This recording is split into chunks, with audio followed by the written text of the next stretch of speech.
Oh my god, like goosebumps and stuff. Oh my god. Hi everyone, welcome to Rip and the Silverback. He's Rip, I'm the Silverback. On this weekly show, which will be bouncing between our channels. So next week you'll be over on Eric July's channel, where we'll be discussing comics, gaming, pop culturing, and my goodness me, did the gods of creation content give us plenty Yes. to get our teeth into today. Holy cow. I mean, it's not like we've been saying it forever and a day, but even the mainstream are getting in on the fact that Marvel is. Yes, 100%. I absolutely love it. Seeing how all this played out like this between last night and this morning, I'm like, oh man, we're popping this November off right, man. We're popping it off right. I love it. Just before the Marvels drops next week as well, which is even better, you know. Yeah. Let's just really stick it's the knife which goes in the steepest or whatever it is, you know, from Batman Rises, the Dark Knight Rises and shit. Variety put out the softest hit piece, but it's still a hit piece at the end of the day. It's soft. A little softball in there, but you know, it'll work. It's like wanting to box somebody, but you're literally wearing two duvets on your hand, you know. Yeah. It's got some nice cushioning here, but you're still punching me in the face. Yeah, we know. So we'll go into that in a little bit. But of course, on the little trailer that we just showed, big announcement today. Alpha Core #1, written by the legend Chuck Dixon, and you know how much I love me some Chuck Dixon. Monday, 6th of November, release for all. What can you tell us? Well, I can tell you guys that man, it is so much that we have riding on this release. So we got to work immediately when we greenlit everything. We got Chuck on board. So there's just a lot of creative stuff that we wanted to do. So you guys got a glimpse of the teaser, which is exactly that. There's a full length sort of a trailer that will actually launch this bad boy that is insane. You guys are gonna love it. It is insane. When I say it's insane. You guys are gonna really love it. But the story, even in itself, you guys are especially gonna enjoy. Chuck is incredible at what he does. Joe Bennett's pencils on it are incredible. So going into Monday, it will be launched. We will, as we get closer, give you guys a definitive time. We have some things that we want to make sure that we work out. We also have the early access for our members over at Riververse.com. If you guys end up becoming a member, so you'll get it won't be like that long of a window, but it will be a slight window where you can get in and beat the rush. But we got plenty of copies of the covers, any cover it is that you're going to want. So you're not going to have to worry about missing out on that if you're not a member. But yeah, the full trailer, I can't wait for you to see. And really what this was, you got a glimpse of it, right? With ISOM 2 in that trailer of our capabilities, right? So we got to working on an internalized sort of team here. And we're showing you guys what our capabilities are. That's where the money goes. You know, I just did a post talking about this, guys. Like, I don't take the millions of dollars and start splurging, right? I don't start going on trips or buy Lamborghinis and all that. That's not how it works. What I do is reinvest it. It gets immediately reinvested, and that's what you get. You get cool stuff like animation that you guys get to see, you guys get to be enthusiastic about, and we greenlight other projects. So, you know, this is really just the beginning. We're still at ground level with this company, man, and I'm just loving that people are enthusiasm, reception that we've been getting so far. It's been just insane from all of our our audience. So I appreciate you guys so much, but wait until you see that final trailer. Yeah, I mean, I can't say anything. You have shown me a little bit. Yeah. You have shown me a little bit after last week's show. Yep. And I could, dude, it honest to God, it makes me so fucking happy.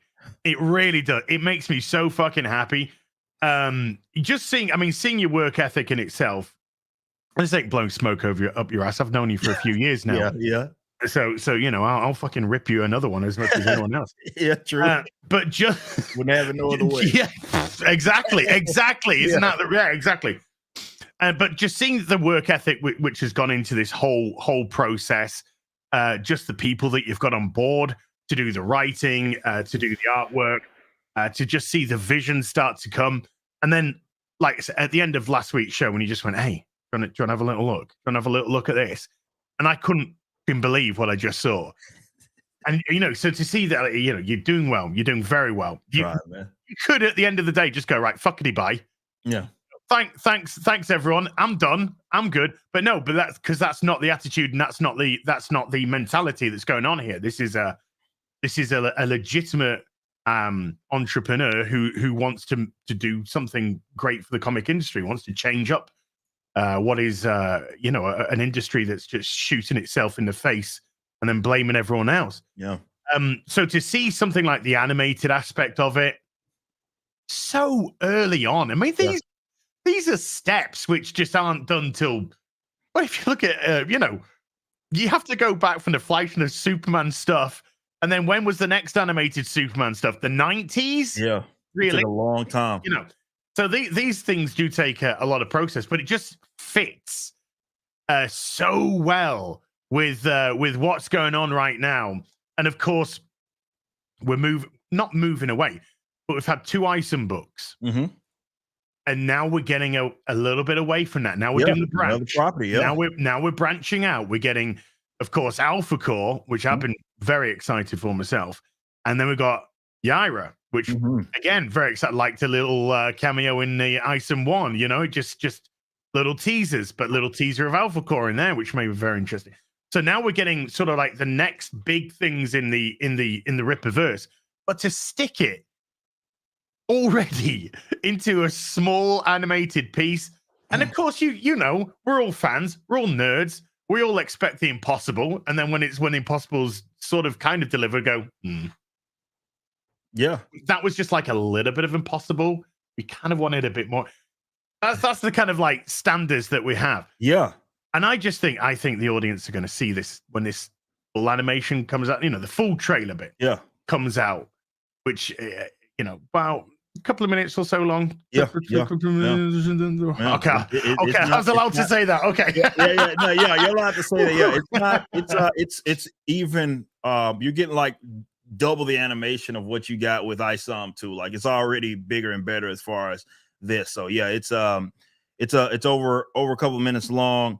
And yeah, you guys are going to see a full thing. We got again, the animation aspect, voice acting, all that's going to be a part of this, really showing people the perspective there and what we're going to be able to do should the customers decide this is something. It's on us to deliver, but should the customers decide that this is more of what it is that they want, we'll continue to give them more of it. And this is these are our capabilities, right? We don't have investors, it's all independent, right? This is all to you guys, the customers. So every bit of the memberships or the purchase for a merch item or a book or whatever it may be goes directly into this. And it's exciting, right? It's exciting because I came from the perspective of being a long-time comic guy. I've been a creative, but being a long-time comic guy and seeing like the state of the industry, I wanted to do something about it. I thought that I had the creative ability to be able to do it. And yeah, obviously we were validated by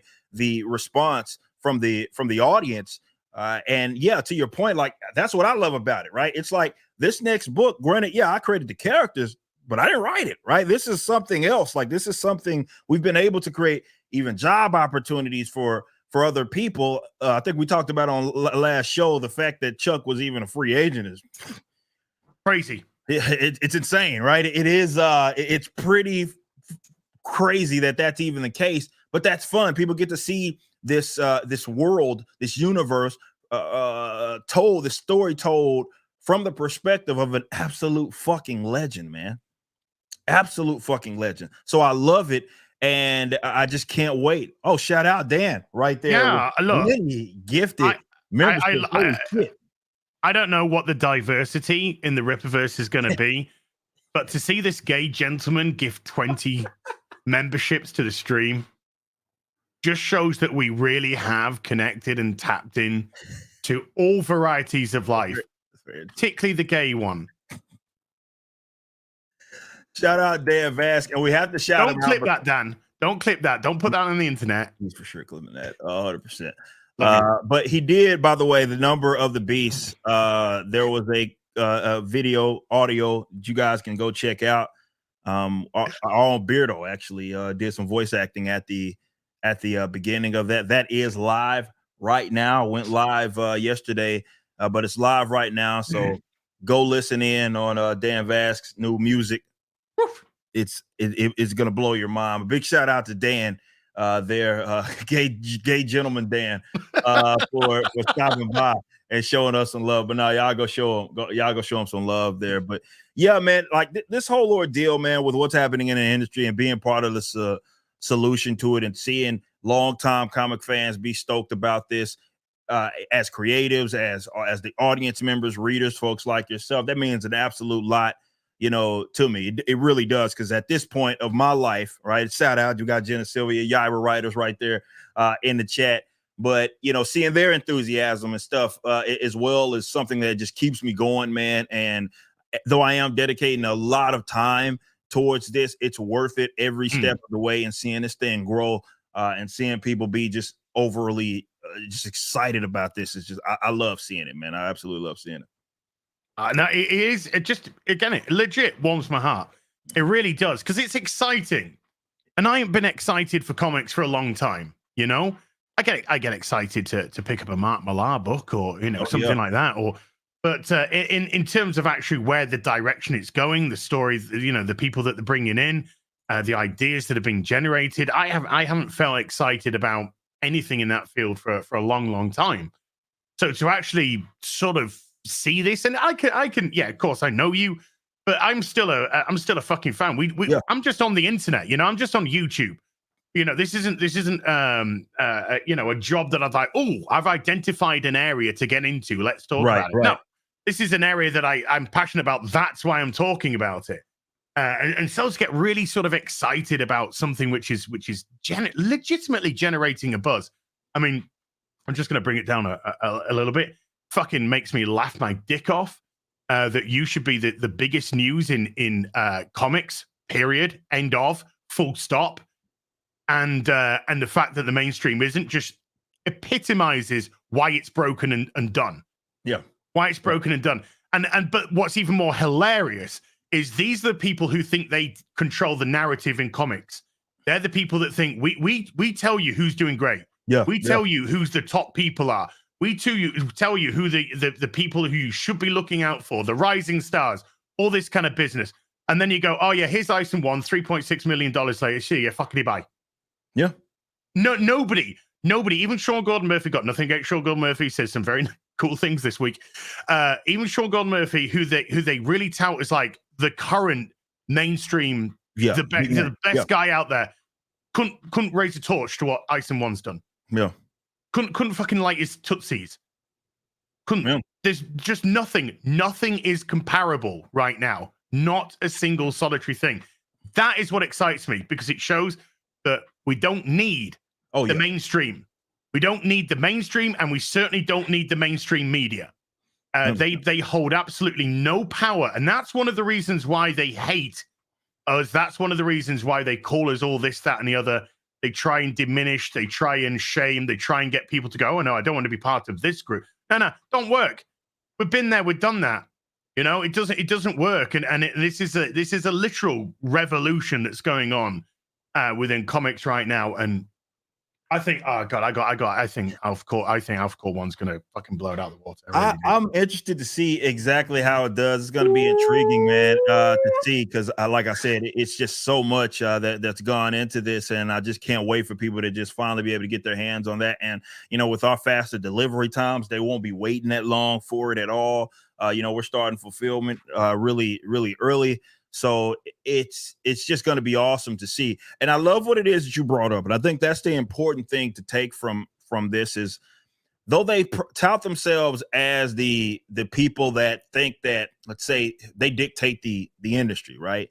The beat of the industry is determined by those types, right? They're the ones that make that determine that. So what the Rippaverse has proven is, number one, they aren't needed. Number one, that's especially the case, but also that just the general power that it is that they've had is starting starting to, diminish, right? If it hasn't already been, at minimum, it's at that stage, right? It's trending in that direction. We're seeing this in other industries as well, right? And that despite them, right, not covering things or, not having to put a flashlight on to make sure and boost it up in whatever way that they need to, maybe it be a little artificial.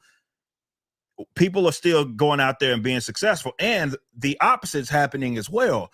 We've seen the things that they do put all these resources in and prop up. They're not doing that good, right? They may not do well at all, right? So it just goes to show that this market, man, is up for grabs, and it's exciting. Look, man, I've said a million times on my channel, if I didn't even have a spot in this whole new age, we call it the Iron Age, if that wasn't a thing, or let's say that was a thing and I wasn't a part of it, it's still preferable, right? Yeah. It's still the upending of whatever the hell it is that's been happening is a necessary thing.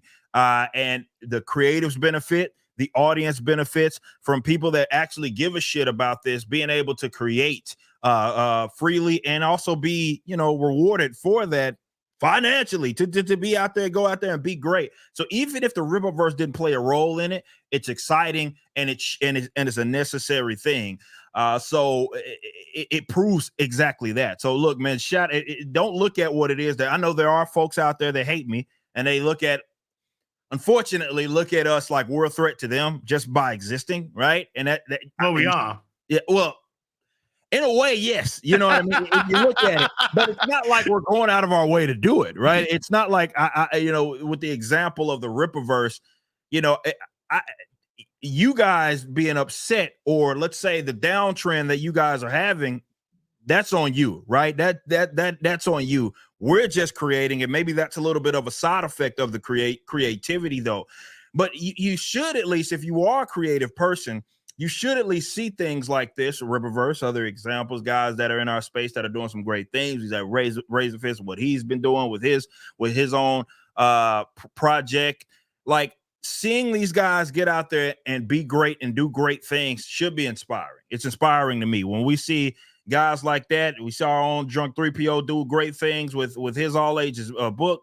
Like, that to me is what it's all about. And it's inspiring, and you should be inspired by this. Don't look at someone else's success and be like, oh, well, that should be me. Like, that's just not the way to do it. It's not a healthy way to do it at all. And it's more akin to, again, how the mainstream acts, because they think that they are owed support from folks. And in the event that you don't support it, well, that's when you get called the ists and the phobes and all that, because anybody that's genuine to them would just fall over themselves or fall over other people to line up to go watch this movie, watch the television show, buy this comic book or whatever it may be. And again, we're just showing that it's they don't control jack shit. They really don't. You brought up some good points. I certainly want to address a couple of those. Number one, these companies, DC, Marvel, Dark Horse, Image, a whole lot of them, they hold the greatest pop culture franchise icons that have ever existed. 100%. They hold the greatest pop culture icons ever. Superman, Spider-Man, Batman, Wonder Woman, X-Men, Fantastic Four. Go on and on and on and on. They hold all the keys right there on that fucking rack. All of them. And you've come with original IP and blown it out the water. The very fact, and I apologize, this comes across as a little bit of a backhanded compliment, but the very fact that a lot of your detractors will immediately do a comparison between you and the big mainstream, the DCs and the Marvels. Yeah. Go, why are you trying to, you think you can beat them? And you're just like, hello, can you put this into perspective? The very fact that you're putting them in the same breath shows exactly what a threat it's posing right now. That's a good point. And you're talking about one guy who on a live stream with Gary from Nerdrotic just very casually said to Gary, do you think I should do my own shit? Should I just do my own shit? Yeah. Yeah, Gary said, yeah, go do it. And then the Rippaverse, idea of the Rippaverse continued. Yeah. One guy that saw the state of the comic book industry and said, should I just do my own thing? And then created his own unique characters, didn't buy any IP, Yeah. create your own unique characters, create your story, create your vision, and then put out a book and blow it out the water. And then you got your detractors coming and going, "Oh, you think you're going to sell more than Marvel? Oh, you just sold 60,000 copies of Ice, but Batman sold 65,000." And he's just like, every time you say something like that, you are literally paying in the biggest compliment in the world. That's a good point. That this guy has just come with his original IP on his first comic and is already smacking the big fucking two in the mouth, and they don't know what the fuck's going on. Oh. They've been sat there being so fat and feeding off just the names, the brands of these characters, that they didn't see you just literally walk into their room, walk across their fucking table, and slap them across the face. And like, what? Where's my chicken? But another thing is, a lot of the creators in the modern, in the mainstream at the moment, these are creators that are being brought on through ideology, and you're being brought on through ethic and passion and a drive to actually change the industry. They're not. No. They're trying to shape these wonderful characters from the mainstream in their own image. They're coming in and they're looking at it from an ideological standpoint. I'm going to take these characters, I'm going to make them black, gay, female, yada, yada, boring, superficial traits, taking all the decades of history that the characters had and shitting all over it because they're like me now. They're like me now. You coming along again, original character, original IP, and they are counting your money because they're being brought into the mainstream industry purely off their superficial trait. I'm gay, I'm black, I'm trans, I'm female, I'm fucking mentally ill. Whatever that trait may be, that's what they're being hired upon, not their talent, not their previous sales, not their body of work that has been out there for all to see from a critical standpoint. Everything is superficial. That's where the Iron Age and the creators in the Iron Age differ. Yeah. Because they're actually trying to create and entertain something that's entertaining, or say something that they believe will legitimately get people pulled in, interested. I have a story, take Razor Fist, for example. I want this idea. I've got this great, wonderful idea for this this man with no name type of Western, but I want to tell that story because that's where I feel that vibe. So that's coming from a good place. That's coming from the correct place. Razor Fist ain't going, oh, I just want everyone to wear big leather jackets and dark glasses because that's who I am. That's who I am as a character, and whatnot. And so to see just the level that we're talking about with only 2 books out, just 2. Yeah, it's insane. That's nuts. 2 books, and we've got animations coming. We've got little teasing animations. We've got Alpha Core Monday. We've got Yara before the end of the year. I think at the end of the year. End of the season. So winter. End of season. Just say in the winter. Yeah. Okay. Yep, so works. Before the end of winter.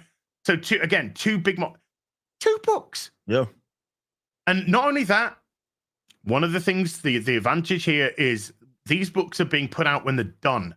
Mm-hmm. They're not being put out for pre-order. We're not waiting X amount of time, not getting delays on that. And both the campaigns, because obviously I support the ISOM campaigns, but both the campaigns, for me in the UK as well, sorry, New Zealanders, I'm sorry to burst your bubble for a second. But even before the campaigns have finished, I've received the emails from the Rippaverse saying your product's been bagged and it's been shipped. Mm-hmm. So these aren't pre-order campaigns, and that's another thing. That's a very important thing, which is making the mainstream angry, and this is why they're counting your money. Yeah, because the ideologues are like, why aren't I getting that? Oh, I'll tell you, because you're not hired on talent. That's a good point. You're being brought on literally as a purse puppy for the industry, for all that mainstream media that we just discussed, to tell you already within your industry how stunning and brave you are. You have now literally locked yourself into a ball. Mm-hmm. Where all you're doing is using the media to validate your own decisions, which are being made so that the media can validate your own decisions. So they're in a perpetual loop now, just a perpetual loop of ideology, and it's just useless. So they're counting your money. Go, but I've been brought on because I'm stunning and brave. So why aren't I getting the money that Eric July is getting? Why aren't my campaigns? Why aren't my books selling like that? Because you know, you're never coming at it from the right place. Never. That's a fact. Nobody, as you just said earlier, you have to earn somebody's money. Absolutely. If you are selling a product, you have to earn that money, whether that product be a toy or a comic book. You've got to put that out and say, it can't just be me. You know, there will be some that will buy it because it's X person. There are people that will buy comics because it's DC, and they'll just get the comics, they'll bag it, and they'll put it away. They'll never fucking read it. Because they get onto that habitual chain of the pull list. But if I'm putting out a plushie, or if I'm, you know, just me YouTuber man puts out a plushie, or if I decide that I want to put out, you know, some sort of product, I got to make sure that that product's good enough for people to go, yeah, okay, absolutely. I'll part with my hard-earned money because I'm not owed anything. Yeah, none of us are owed a thing. Facts. If we want something, we got to earn it. You know, if I do a stream and nobody super chats in a stream, that's most likely on me. Absolutely. Most likely on me not providing entertainment for the audience, not being witty enough, not having the right conversations to engage people. And even if it's just serendipitous that it doesn't happen, so the fuck what? That's life. Yeah. There will be other streams, other days, other videos, and whatnot. I am not entitled, you know, I have no right to anyone's coin. You earn it. The mainstream industry, they think they earn. Look at the fucking idiot that we talked about last week. Tim fucking yeah. Oh, go buy my book because I'm gay. Buy my book because it's got a gay guy in it. Stick it to the non-gays. Stigma, man. Stigma. It's like you're broken. Your programming, sir, is broken. Yeah. You are faulty and you need to go in for repair. That's not how you sell a product to people, but it is how you sell a product in the mainstream because of the perpetual loop that they've got themselves in with superficiality and virtue signaling. You put out a product people are interested in. That's the most important thing. You've got a hook people are interested in. And the hook has been, a lot of it has been Eric July. Yeah. To start with, because you've got many fingers in many pies, political, pop culture, music. Yeah. There's a lot of avenues which you do cover, and there's a lot of audiences which you talk to. So you got that, you got the charisma of Eric July, you got the entrepreneurial spirit of Eric July. Then you needed the hook. Iceland's provided the hook. Yaira's provided the hook. Yeah. Alpha Core's provided the hook. And now it's your sort of responsibility to take that and run with it. Oh, it's exciting. Yeah, it is. No, 100%. It's exciting. And I love what you brought up about like the delivery aspect, because, you know, I think I get it, right? A lot of creatives don't really have the business acumen, let's call it that, right? To understand that element of it. And a lot of it comes from even like how people are hired generally, right? There's a lot of their paychecks historically. If you are an entertainer, like you're getting your money regardless, right? It's like maybe there's a bonus on the back end, a royalty of some sort. Shout out Jeremy there, but maybe there is. But for the most part, it's like a per gig kind of thing. And if the project doesn't even make money, you know, you got paid, which is why I think it's kind of sort of created this. I'm not saying that's necessarily inherently bad, but, you know, that's where a lot of the perspective is coming from. So this is often why you see some creatives leave that part of the industry and try to do their own thing and don't really deliver on it, because they've never seen that aspect of the world and had to actually deliver on it. And that's one of the things that I focus so much on, right? This is why we're able to have like a pre-order campaign kind of window, but the fulfillment is done, started before that is even ended. Like, to your point, you know, you placed your order. Within that next month, we were already shipping stuff out, right? Yeah, that comes with being on your stuff, and taking care of the basics, and also having a finished product, right? To be able to actually do stuff like that. And we've seen how even something like that, the customers value that so much, right? Because they're like, okay, I'm giving money to something, and I'm going to get my product delivered, and it's gonna be mine. It's gonna happen within a relatively quick sort of aspect. Granted, yeah, I'm not Amazon, right? But I can at least get it to you within a sort of a nice little window there. And you shouldn't take that for granted if you're creative. Definitely if you're trying to do business, because the customers actually value that type of stuff because they know you're taking it serious, right? Yes. It's not so far out that they're like, oh, I'll get it whenever I get it type of situation. And then, we've seen some folks get burned there, right? Unfortunately. So we deliver on it, and that also helps it grow kind of in that way where people got someone, they got a product that they wanted, right? We delivered on, whether it be the art content, but also they got it within a relatively quick time. So they're more likely to support ISOM too, right? They're more likely to support Alpha Core. They're more likely to support Yaira because the company is delivering on its promises. And, I don't have some multi-billion-dollar corporate entity that I have to kind of bail me out if it fails. It's just like, well, look, I'm presenting it to you guys. If you want it, we are grateful for you to, be a customer of the Riververse, and we well understand we're not owed your support, and that is very much a part of like the fabric of like everybody that works for this company. They understand it, which is why we work so hard to deliver on our product and deliver on our promises. And we're playing by a different set of rules that the mainstream generally plays by, and to some of it, it's really of our benefit. And we've talked about this with Gary, where it's like our ability to pivot, for example, is something that the mainstream just doesn't have, right? They have to be so committed. Yeah, they've shelved some products, right? But largely, it's very difficult for them to hell, we're seeing what they are doing with the Marvels as an example, right? You start to get a feeling that they started to see the writing on the wall, and it just got so bad to where it's like, we just gotta fuck it, man. Put it out. We have to put it out, get it over with.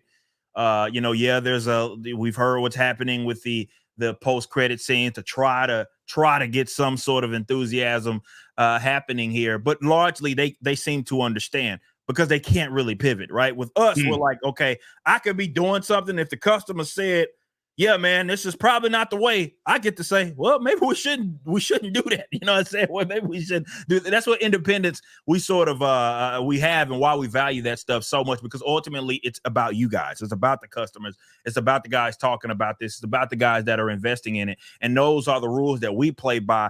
And as the mainstream, I don't know who it is. Maybe they're answering the bankers. Maybe they're answering to the multi-billion-dollar corporate entity that they're attached to, but they're not really answering to the customers at all. Like they don't really understand. Not from a creative standpoint, especially not from a creative standpoint. That that's not who they answer to. We talked about it, I think, on last week's show, where it's like everything is to impress their peers. That's who they're doing it for. Yes. They're trying to pat each other on the back, right? I did this for you. Look at me, virtue signaling. We did it for each other.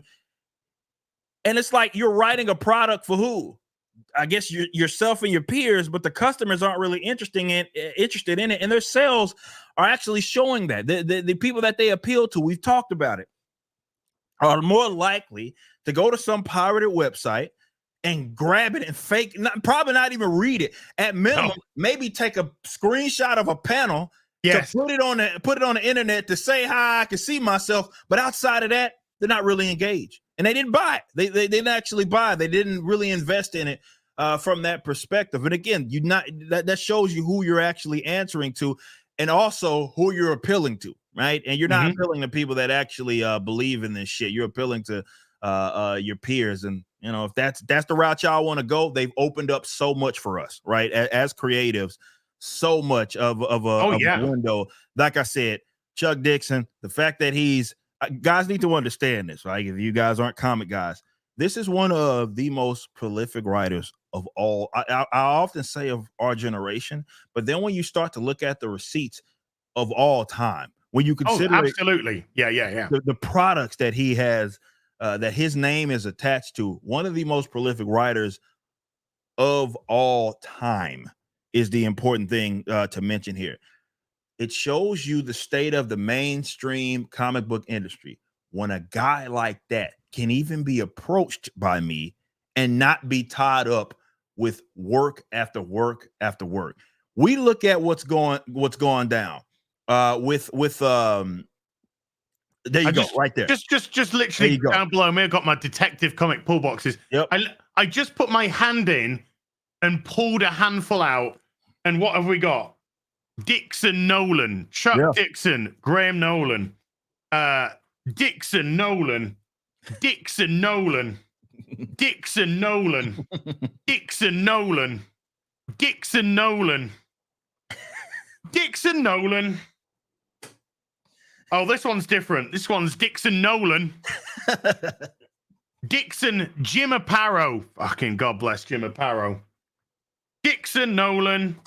Dixon Nolan. That was just me grabbing a handful. Just grabbing a small handful. That's how prolific this man is. But imagine his ass. Like, as we look at the state of the industry, and a man like that is still around and still doing some of his greatest work. He's still doing some good work, and effectively he's been blacklisted, right, from the mainstream because, well, he's not often a guy that there you go, he's not a guy that people like because of his general politics.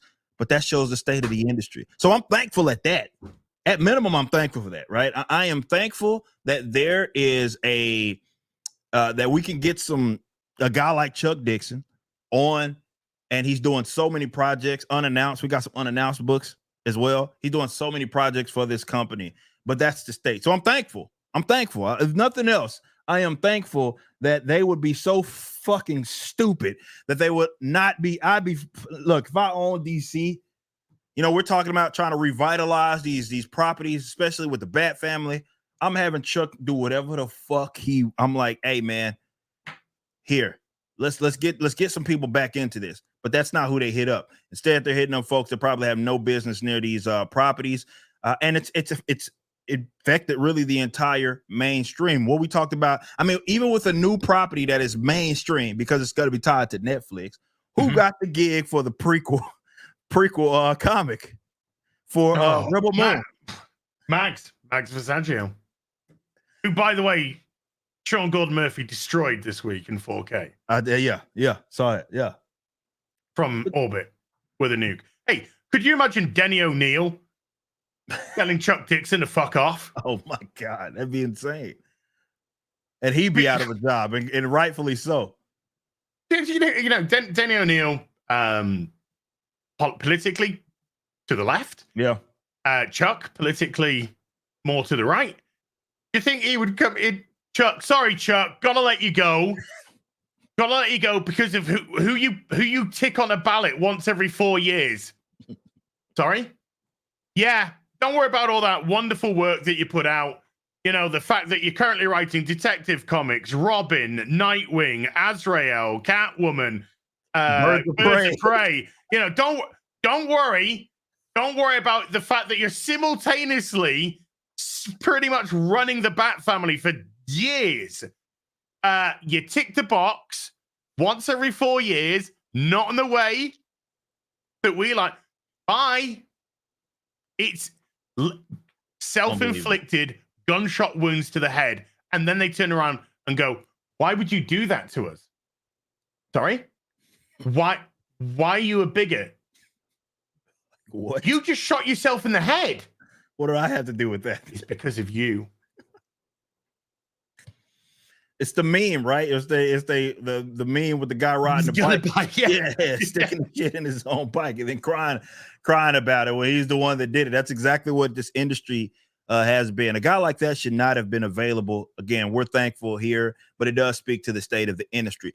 Now you guys couldn't afford him, and he says that all the time, right? He wouldn't take the pay cut. You know what I mean? Because that's what he'd have to get. Well, yeah, because they've hired monkeys now. Exactly. And when you hire monkeys, you pay peanuts. That's the way that fucking goes.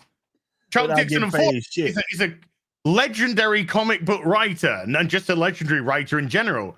But so if you want somebody of that ilk, you got to pay somebody that ilk's wage. Not the virtue signalers, not the Vita Ayalas, who are given every fucking book under the sun, think they're the dog's impressive, bro. And then you see them on Twitter go, what?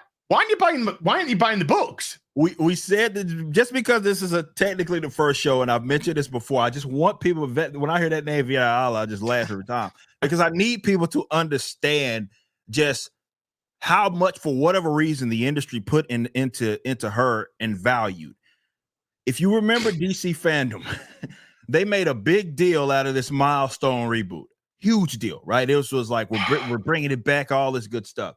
So imagine this, right? Imagine this. You got this property, got some of these characters that are tied to this property, the icons and all that. And then you say, you know what? For issue 0, we're going to pop this bad boy off for one of the more prominent, if not the most prominent Milestone character in Static. We're going to give that gig to Vida Ayala. And not only that, in this, we're going to make sure Static, give them a new little origin story for the modern day. Let's give them a new story for the modern. We need to catch up with current year. And what we're going to do is make sure that he got his powers. A mansion. Oh, no. Okay. Yeah, no. He gets his powers. Hear me out on this, guys. From a Black Lives Matter protest. Wakanda forever. We're not going to be able to keep these damn things on the shelf. They're going to fly. That's what they did. I wouldn't burn them for fuel if I was freezing to death. I wouldn't soil my sphincter by wiping my ass with these pages. My sphincter deserves better. Why aren't you buying it? Why aren't you buying it? Why aren't you buying our books? This literally happened. I wasn't just joking or throwing out a hypothetical situation. That literally happened. And those are the people that are currently being employed over there at the DCs and the Marvels of the world. And meanwhile, they have iced out the Chuck Dixons, the Mike Barons, and all those guys. It just goes to show just how fucking crazy things are. Vida Ayala is the actual living and breathing meme of stick a chick in it and make a layman gay. Because that is every single book. We're going to give you James Bond. Okay. Oh, the main character is now a black lesbian. What? Yeah. We're going to give you the sidekicks of the X-Men. Great. So that was Vita's. That was her project, right? When you had like tokenized fucking Gambit and shit with that was Vita's. Stick a chick in it and make a layman gay. I forgot about that one, man. That is Vida Ayala in a nutshell. Every single fucking book. Unbelievable. I forgot about that. Yeah, I forgot. Self-insert. Because it's the only thing they know how to write. Oh my God. It's so, oh my God. I mean, but why did you destroy comics, Eric? Why? Yeah, it's my fault, right? It was the Your biggest. fault. It was the bigots, the racists, the misogynists. It's all our fault. You know what I mean? It wasn't them turning off customers. I mean, when you can't even, guys like myself, and I know we've talked about this before, but I think people need to understand how significant, because it's people like us that made the comic book really world go round, if you will, because it's us that's spending literal hundreds of dollars right at the comic book shop every Wednesday. When a person like myself says, I gotta make that call, right? Or I go down, I gotta look my that's on me. I gotta look my comic book shop, the owner in the eye, I gotta say, no more. No more. I just can't do this anymore, bro. Like or he's gonna look you in the eye and go, I'm sorry, I'm closing down. Yeah, it's one or the other. That should be a wake-up call. Didn't one of the oldest comic book shops out there in LA, I think, recently shut down as well. So it's one of those things that's happening, right? It's shutting down at the end of the year, yeah. So they're shutting down. Or you have folks like ourselves, longtime customers, that are simply looking at this and saying, you know what, we just can't do it anymore. Like, that's how bad that it got, because even through the years that, maybe the best work wasn't being put out, you could sure count on folks like myself to go there, and I'm still spending hundreds of dollars, right? Every week, literally hundreds of dollars every week. And now I'm like, I can't do it anymore. Not for the modern stuff, right? Maybe for the back issues, but yes, for the modern stuff, I just can't do it. I just can't do it. That's an industry. You can hate us all you want, right? You can call us whatever you want, but it's guys like us that are there every Wednesday, right? That was who it is historically been. But you turn those people off. Those are the folks that have now said, you know what, fuck, or they've gone and said, fuck it, I'll do it myself. You know what I mean? Yeah. My modern comic list, I think I went through this last week. The only comics that I'm buying at the moment, and a little bit of a sad fact, is two of them are miniseries, which are going to end. Big Game, Mark Millar, which the latest one's just there to grab, which ends next month with issue 5, or this month now because we're in November. So Big Game, Mark Millar, that's Image. North Valley Grimoire, Blake Northcott. 4th part is this month, and that's only a 5-part adaptation of a book. So when that's done, that's done. And then I'm buying Detective Comics covers purely because Kelly Jones is doing them. I mean, it's fucking Kelly Jones. By the way, Kelly Jones and Graham Nolan are the 2 guests on FNT this Friday. Shout out. So Kelly Jones's Detective Comics covers, and I'm just having a little look at the I was going to say Easterman, but it's not Kirkman. The Kirkman Transformers new comic. Just to see how that one's going. But that is it in terms of modern comics. And like I said, 2 of them are going to be gone because they're miniseries, which is a shame. But I'm dropping coin at a place I go to that just deals in back issues. And when I go onto the website and I think, what am I gonna start picking up? Do you know what? I want to start picking up the Batman Brave and the Bold again. I want to start picking those back up from the 80s, you know. And then you just, before you know it, okay, filled up, you know, done a cart, check out, 250 quid. You're like, oh, okay. But you know what you're going to get. You're going to be reading and you're going to be loving. Yeah. And they're still probably more affordable and 10 times better than the fucking $5-6 modern day comics. Which is you've got to price them at, they've got to price them at that because they're not selling. Yeah, that's true. Hey, Tim, you got a gay Green Lantern. Well, boy, I wish for one if they were still distributed by Diamond, and we could see those numbers, boy, that'd be interesting. So Tim has that going for him because we'll never know if his I don't know what you want to call it, plea worked. Well, we know it didn't. Well, we know. We don't even have to look. We don't even need the Diamond numbers to know. That's true. Seriously, could you imagine if Eric, when he does his little videos, you know, wow, we got Isom 2 coming out, project's ready. Do you like those mannerisms? I think I got those down. Yeah, I think you got it down. Not bad for a cracker. And then just imagine Eric coming on and going, hey guys, I got Yaira coming out from the Soka Sisters. We got them because they're women. And women need to be elevated in the industry that's dominated by men. Okay? And if you don't buy it, then you're a misogynist. All right? So go get it now. It'll be shit. Which is what modern comics. That's what they would do. And buy my shit comic. I would sell nothing. I'll be laughed at, rightfully so. And I'll lose probably my entire customer base. And then let me take that back. Then then that's when CBR does their article, right? And I get the most headlines after I've done that. Misogynist attack Eric July. They'll finally start appealing to my race, right? Or misogynist racist, right? Yeah, racist. Right. Start attacking Eric July. So then I get Comics Beat and CBR and fucking the bleeding asshole over there, Dick Dixon. All those guys would cover me. finally, after I did this, and then it would result in probably I don't know, we'd make tens of dollars off of that. Tens of dollars, yes. tens of dollars off of that. And the pirating numbers would be off the roof, off the chart. Oh yeah, I supported you when I pirated your comic. I have more retweets than I've ever had doing anything. Right, that post that I did pleading to you guys would have fucking 20,000 likes on that bitch.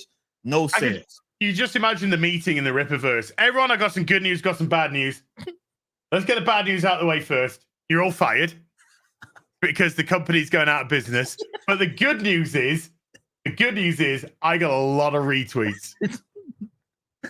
Can't eat them. I can't eat them damn retweets. But that's worth a fortune in virtue signaling bucks. Okay, a veritable feast. Facts. It's unbelievable, bro. You got to go out there when you do the Ira thing, and we got the Soak Sisters on. I got them on due to their work in Black Widow. This was good shit. I wanted them in. I knew that it put the character in good hands. We're excited to bring this to you. This is going to be one of the great stories. So get into it while you can. Boom. Talk him into the room. Don't talk him out of the fucking room. That's it. And you'd be surprised just how much people get behind it, right? That you don't have to lead with all that superficial shit. We didn't, you know what I mean? And we saw. See, that's I think another reason why they got so mad at the Rippaverse, because between all this fucking, these guys you won't support new characters is what they said. This is why we have to race swap everybody, right? Because you won't support new characters, or you won't support fucking women, female characters or anything like that. And meanwhile, I'm always willing to get behind females. Well, true. That's true. That's not Tim Sheridan's thing, though. That's that's. But he is willing to get behind. The comic book industry I'm talking about. Oi, cut it out, chat. Chat, why would you do that? Why would you say that? Buy Green Lantern. J. Edgar Hoover's blackmailing him for being gay. 4 covers for right now. It'll be by this time next year. They'll have fucking 75 versions of that damn book that'll be out that you guys will be able to purchase, and all of your money. I will say all of your money because it probably won't hit the threshold. But the positive news is that AIDS stigma will be addressed with the royalties from Tim Sheridan. As he wears his Band-Aid t-shirt. So you can count on that. So if you want to address stigma, whatever. Watch Philadelphia with Tom Hanks. Change your life. Change your life. But if you want to address stigma, be sure AIDS stigma, HIV, excuse me. I don't think that's the proper HIV stigma. Go support Alan Scott's Green Lantern. And the only thing that I have to tell you is the J. Hoover is gays. Like that's about all we know about. That's about all we know about it. But that's all we've been told, though. That's true. That's all we've been told. That's the thing. The thing is that they could be like, oh, look at these homophobes. No, we are literally mocking your pitch. That's what you did. That's what we're doing, because all we know about this book is he's fucking gay. That's it. That's it. Because that's how you've marketed it. Because you're a member of the modern, current day, mainstream comic book industry, and you haven't got a fucking clue.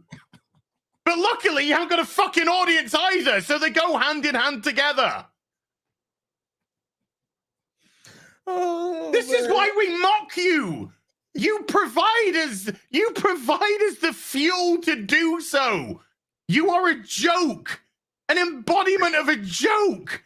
Because Cartman stick a woman in it, make her lame and gay. Unfortunately for you, has never been more fucking true in life. Bro, that was, and by the way, Paul Sacco over at Blaze did a write-up on that, right? And I'm quoted in there, and I specifically talked about that. The thing that's so hilarious about the South Park bit is that a lot of it wasn't even like a joke. Like, it was more just like them stating what's literally happening, and they Mhm. were funneling it through their characters. Yes. Like if you go rewatch, nothing is necessarily inaccurate about it. It's just more so. It was, to me, that had to have been one of the easiest like episodes that they've done, Mhm. because the jokes, I guess, told themselves. They It's wrote more like, themselves. Yes. yeah, They it's just just like, wrote we'll just themselves, say what's literally happening, and we'll just funnel it through Cartman's voice. But that's what happened. Like that's literally what this is. That's what this whole ordeal is. And when you have something like Tim Sheridan, right, which is perfectly timed considering that, it's like that's his pitch had fucking nothing to do with what was in that fucking story, right? As far as okay, maybe he has talked about it before, maybe, but from that video, what we got when he is literally saying, "Hey, go buy it. I need you to go buy this." At no point was it selling the story. When he's telling you why you should buy it, right? In the same, he's telling, that's what he's saying. That's his words. Why you should buy it. It's not that this is intriguing for X, Y, Z reason. That's not what it was. It was, he's gay, and you need to stick it to these fucking comics gators. That was it. That was his pitch, right? It wasn't that, hey man, this is like something too. Beautiful cover by Turnian. I love that cover. Right? I want you to go purchase this. Of course, we can do all creative things, but this, at the end of the day, is an Isom book following the story of Isom, a character, and you're going to learn about this in Isom too, for you guys that have not read it, why this character at one point actually quit being a superhero. Right? He quit being a superhero. That's where we picked up with in Isom 1. And now we're going through this journey of him taking into consideration that he's going to put this suit back on because, his sister wanted him to go just check something out. Just go check this little thing out for me. And holy shit, what a day it was for this man as he runs into several excepts, including guys like Shadran in Isom 2. And you learn specifically why this guy quit. So please go buy this book. Learn more about Avery Silman. Learn more about Altonis Daniels. Learn more about you in Isom 1. You get introduced to these other excepts like Yaira, like Alpha Core. You get introduced to all of these cool characters. There will be some type of character, I can guarantee you, if you read this, that will be intriguing. Maybe it's Avery. Maybe it's the villain in Darren Fontano. Maybe it's Santuan. We have all these different characters that maybe you can get behind. You'll get something out of it. I want you to love them all, but you'll at least get something out of this. And it'll be an intriguing story. You get to see this journey. The hero's journey is very much a part of this. If you read Isom 1, if you read Isom 2, that wasn't his pitch. His pitch was, and I don't have Alan Scott's. Well, I was going to say, do you mind if I just do the Tim Sheridan Isom 2 pitch? Give it a shot. Give it a shot. This is the Tim Sheridan Isom 2 pitch. By Isom 2, it's got black people.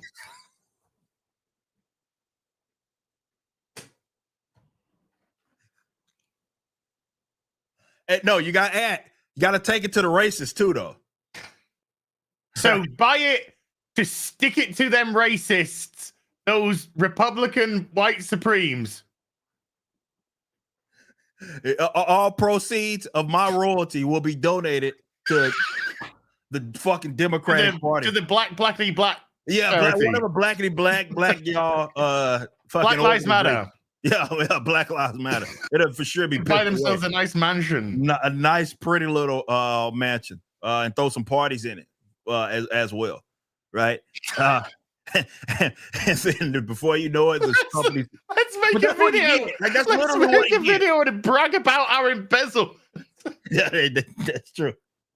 That's true. We did it. We did it. We conned the whole nation into allowing us to buy lots of houses and hiring family members for ridiculous amounts of money. To do fucking our money laundering scheme was in full flow. Tim, unbelievable. I don't think Rippaverse is going to be calling on you too soon, bud. Yeah.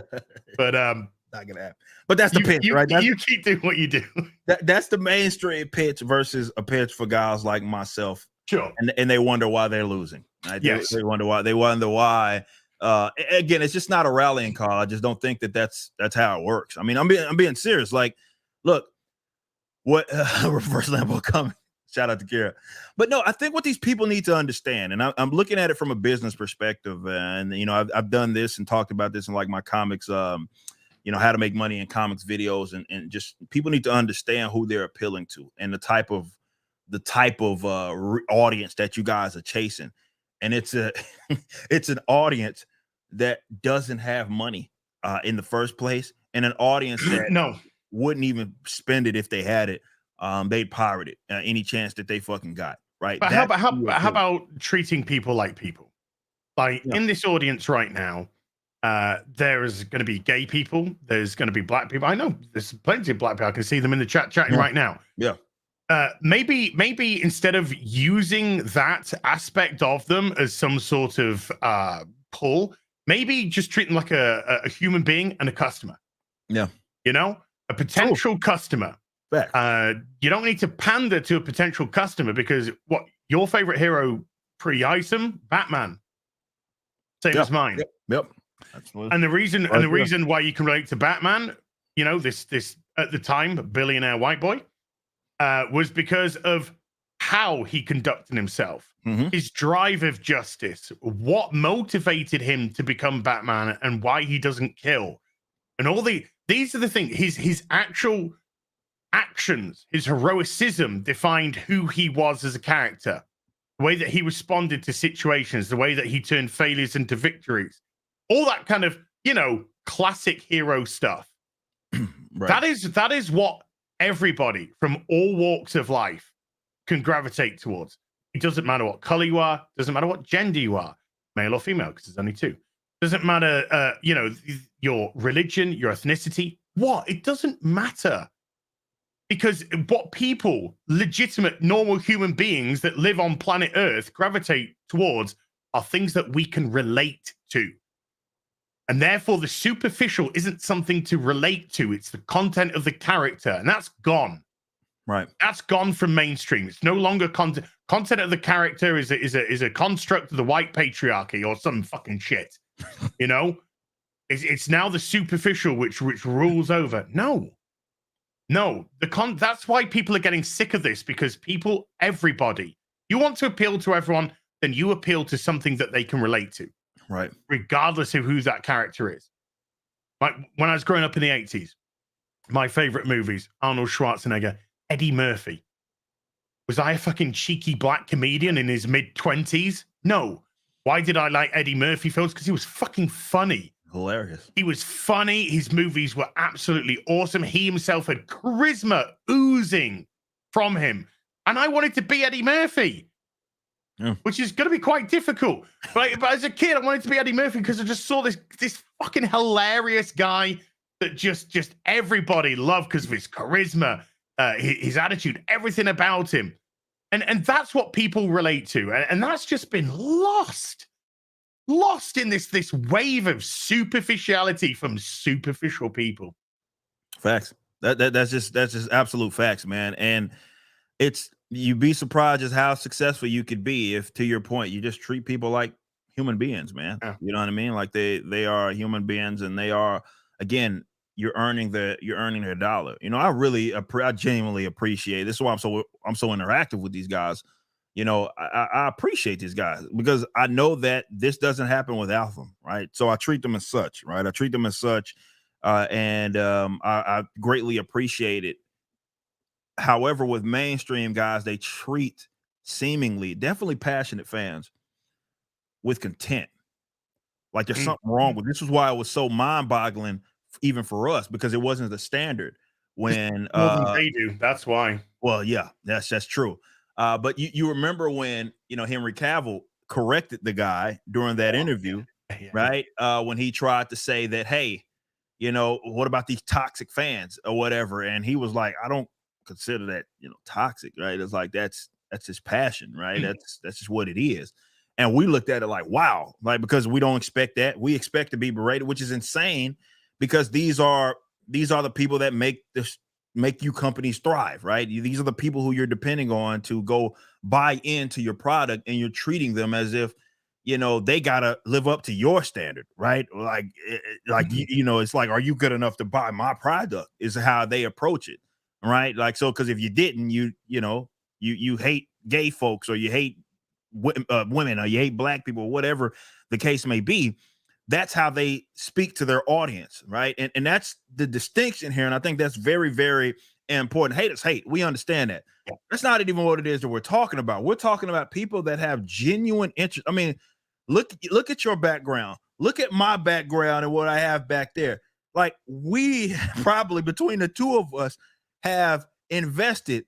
I mean, you're talking literally tens, if not hundreds, hundreds of thousands of dollars, right? That we've invested into these properties just as customers. Like, if it's guys like ourselves that may take exception to something that's being done, understand that it's coming from a place of guys that are spending the money, man. The guys that actually give a fuck about it. Not, okay, I'm gonna pretend to like it, right? Not that I'm gonna pretend to like it because you made someone gay, right? That's the standard now. It's like, oh, I am the greatest fan of this property that I just heard of 2 seconds ago. Yeah. Because Marvel announced that they were going to do this thing, or DC announced that they were going to do this thing, and now I'm a super fan. Look at me, go to some pirate website, and here I'm going to show you the screenshot it is that I took, even though I've never gave a fuck about this stuff ever. Like, that's not a genuine fan per se, right? That's just not what it is that they are. But that's who they're appealing to, right? And that's who the messaging, I guess, is going to be the most receptive to it. But it's not organic, man. It's fake. It's fucking fake, and it ain't amounting to money. It's fake. It's not real. It's like, what does that matter? What does matter? And that's what I encourage you guys, that understand a lot of this shit that you see just ain't real, man. When we see these fucking guys signaling their fucking asses off and talking about, I don't know, whatever's gay or whatever, and they're like, oh shit, that post went viral, right? It had 16,000 likes and retweets, and they were taking it to these people, and it's like, what did that amount to? All right, let's go break that down. Let's go now look at the sales of that book or character it is they're talking about. Why do they never match up? Because number one, you can't convert social media clicks into money. That's something that's never been able to happen, regardless of how much, how many millions of impressions it may get or whatever. It doesn't turn into tangible money. And social media has been very skewed to argumentative, of course, conversation. It's not open for conversation. It's just arguments, soundbite, out of context arguments. So, for example, my recent little viral thing. That's why we have this show. Yeah. Well, shout out to you. Yes. The Silverback, baby. Shut up. Gorilla shaped man. Yeah, certainly are. I can't. As soon as I read that, I was like, wait a minute. How can that not be anything but a compliment right there? Because I'm fucking loving it. Silverback, baby. And the Silverback was born. But, Dan Vask, hail Dan Vask, just putting out that little excerpt, social media was already conditioned to take it in a bubble, because everything that is said on social media is in a bubble. It is always devoid of context. That's why community notes now has come in to add context. Yeah, true. So they see something which was actually hours apart. 7 hours separated the pronoun from the rant, and the rant happened due to completely different element of the game, where I was sick and tired of seeing another female character turn around and go, wow, I'm a clone of a man. Oh, fuck off.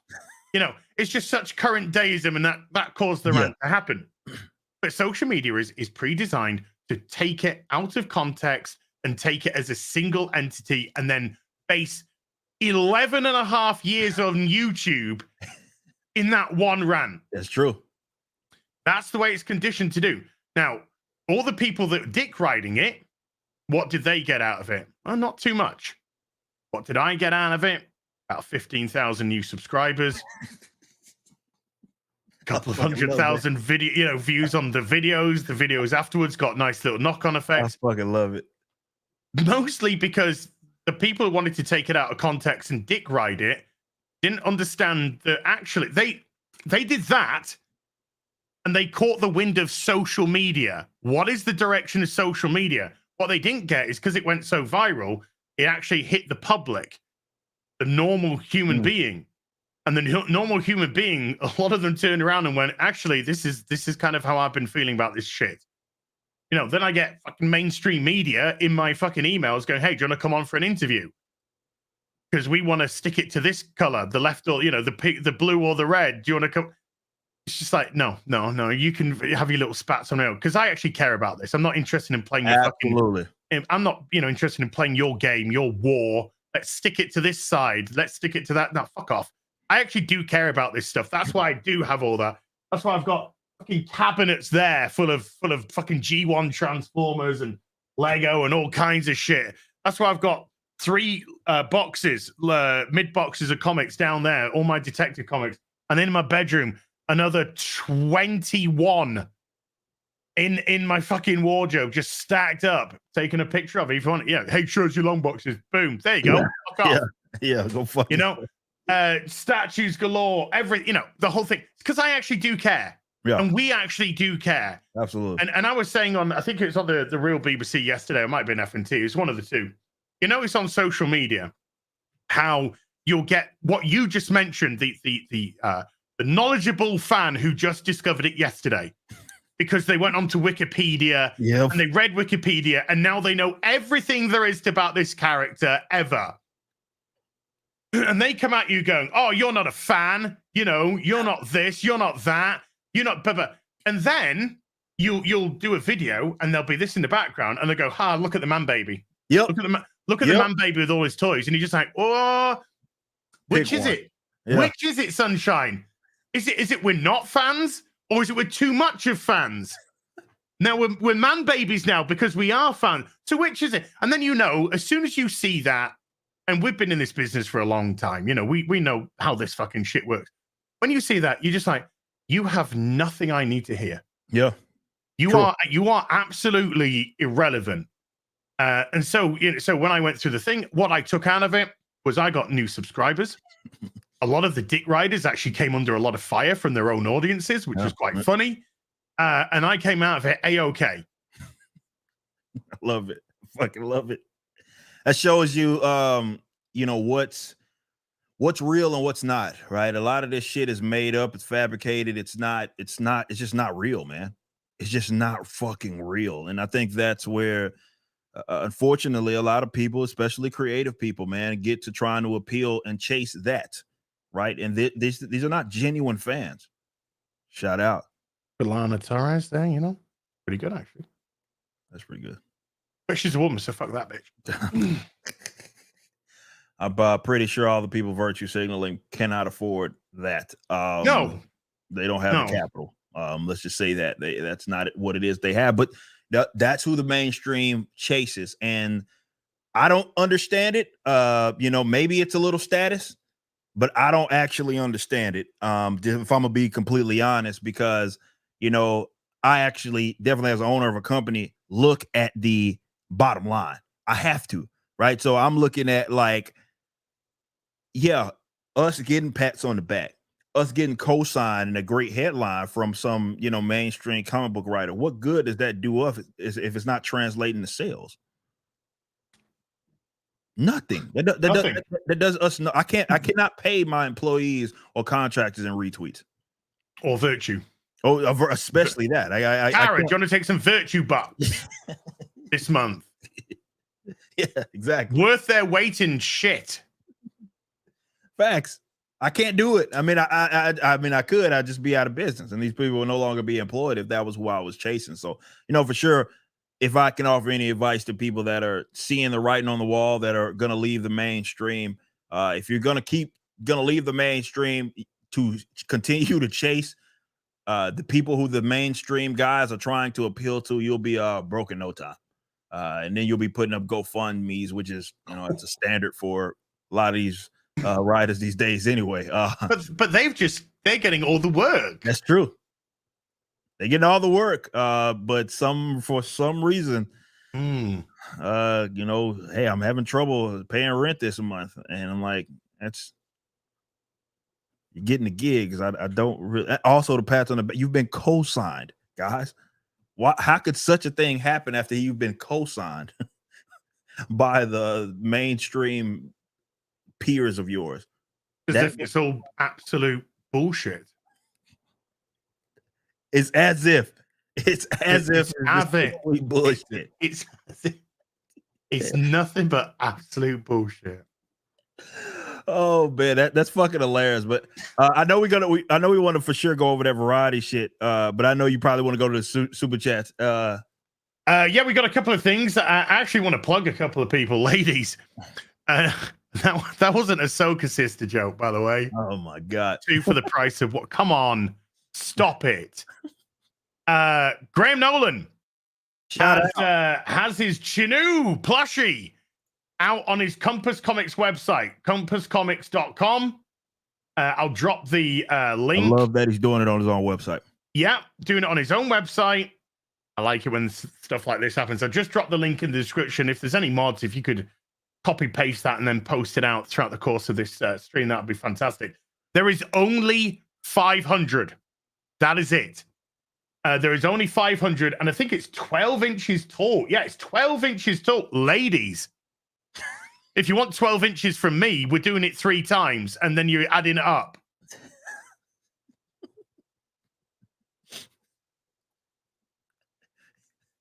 Uh, 12 inches of Chinu love. Look at that thing. And it comes with this little art card as well, where the Chinu has is showing his love for this young lady in a hot tub by presenting her with her boyfriend's freshly torn out heart. So only 500. That is it. And when they're gone, they're gone. They're not going back into production. It's literally a run of 500 and done. Yeah, you can live out your white supreme dream with the Chinu plushie. 12 inches, so it's a big one, ladies. It's a biggie. So go compasscomics.com. Again, I'll drop the link into the chat. Go follow that link. Go order your Chinu plushie before they're gone, and get your lovely little art card from Graham as well. And by the way, Chinu's my personal 12 inches sold. I bet it is. Chinu's actually my personal favorite Graham Nolan original book so far. But I'm really, really looking forward to the Ghost of Matacumbe. Oh, Matacumbe Key, man. Go for sure.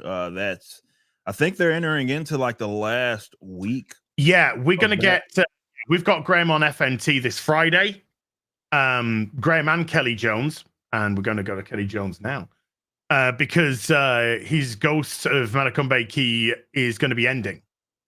So we're going to get him on FNT. Let's end that real strong for him, because I'm very excited about that. And that also, by the way, his Ghost of Matacumbe Key has a Kelly Jones variant.